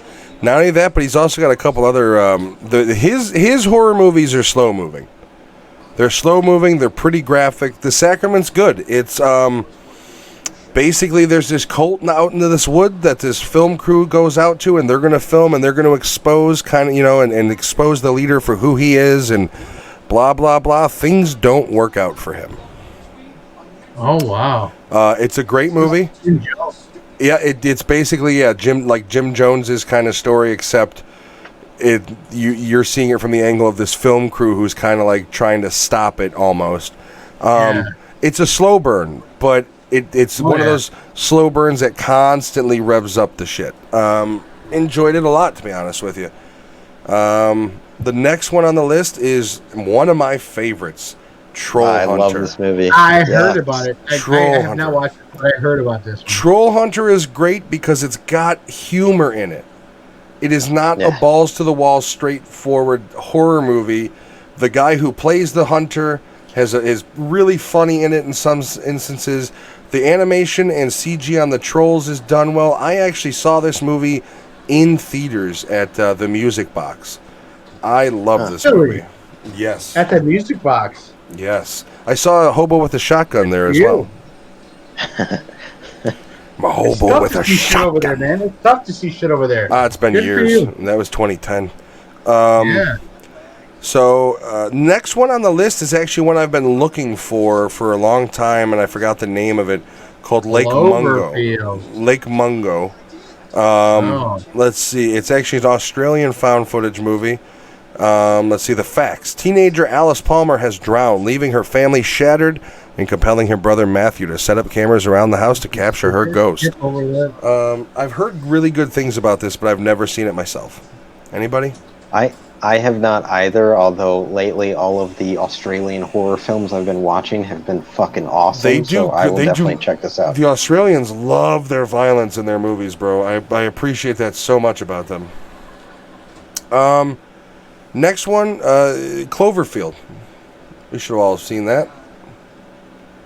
Yeah, this is it's by Matt Reeves. He's also co-writing the new Batman film. But this was also a what's the other director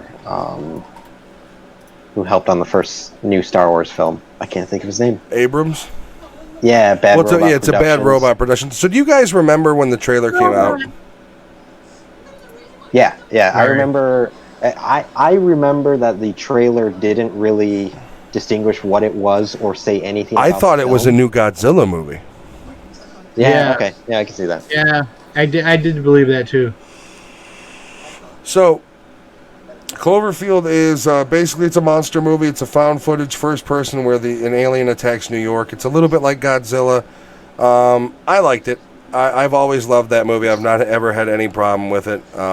Matt Reeves, Matt Reeves, though, the director, has done some serious shit since that. Two of the greatest movies in a long time. He did Dawn of the Planet of the Apes and War of the Planet of the Apes. So he's got It's a some good trilogy. shit. From what I've seen of both of those, I like them both too as well. He did the remake for Let the Right One In. He directed Let Me In. I have not actually seen Let Me In. I've only seen Let the Right One In, which is a pretty good horror movie in and itself. Yeah, okay, so here's something I just saw. Matt Reeves wrote Under Siege 2. He's now my favorite director, and I will be in theaters day one for Batman. But yeah, Cloverfield, it is somewhat of a basic movie. However, it did have cool little things like at the end before the credits, there's that scene where they're on the Ferris wheel and everybody's, oh, look at the background. Look at the background. And you'll see the little shit drop from the fucking space into the water. It spawned sequels that were nowhere near as good, including the Cloverfield Paradox. 10 Cloverfield Lane was not the same type movie. It was much more of a drama with John Goodman and Mary Elizabeth Were they Winstead. the same genre though? They weren't the same genre. In my opinion, Cloverfield is a found footage horror movie, and 10 Cloverfield Lane is a psychological thriller. Yeah, and then you have Cloverfield Paradox, which is like sci-fi. It's a sci-fi space movie. It's more of an Aliens than it is Cloverfield, yeah. Yeah. It's wannabe Event Horizon, basically. Yeah, and there ain't no movie that's ever going to be as good as Event Horizon in that spectrum, I'll tell you that much. Okay, so the next one, I actually haven't seen this, but seeing who the director is, I really want to. Willow Creek, directed by Bobcat Goldthwait. Bobcat? It is it's a creature film. It's like a Bigfoot-style movie. I want to check that out, actually. I'm going to look into that. Oh, shit, I think that's the end of our list. The guy from Police Academy? Yeah. Yes. Yeah. He's actually a really good director. I know. I'm fucking with you. He did direct that movie, what was it, God Bless America or something, that I thought I was going to really like, and I didn't, where him and, like, the young girl are going across the country, like, killing people that annoy them. But the cheesiness could not the story and everything couldn't overcome the cheesiness. But Willow Creek, I'm going to check it out. I'll read it real quick. There are no shortage of creatures tucked inside the found footage arena.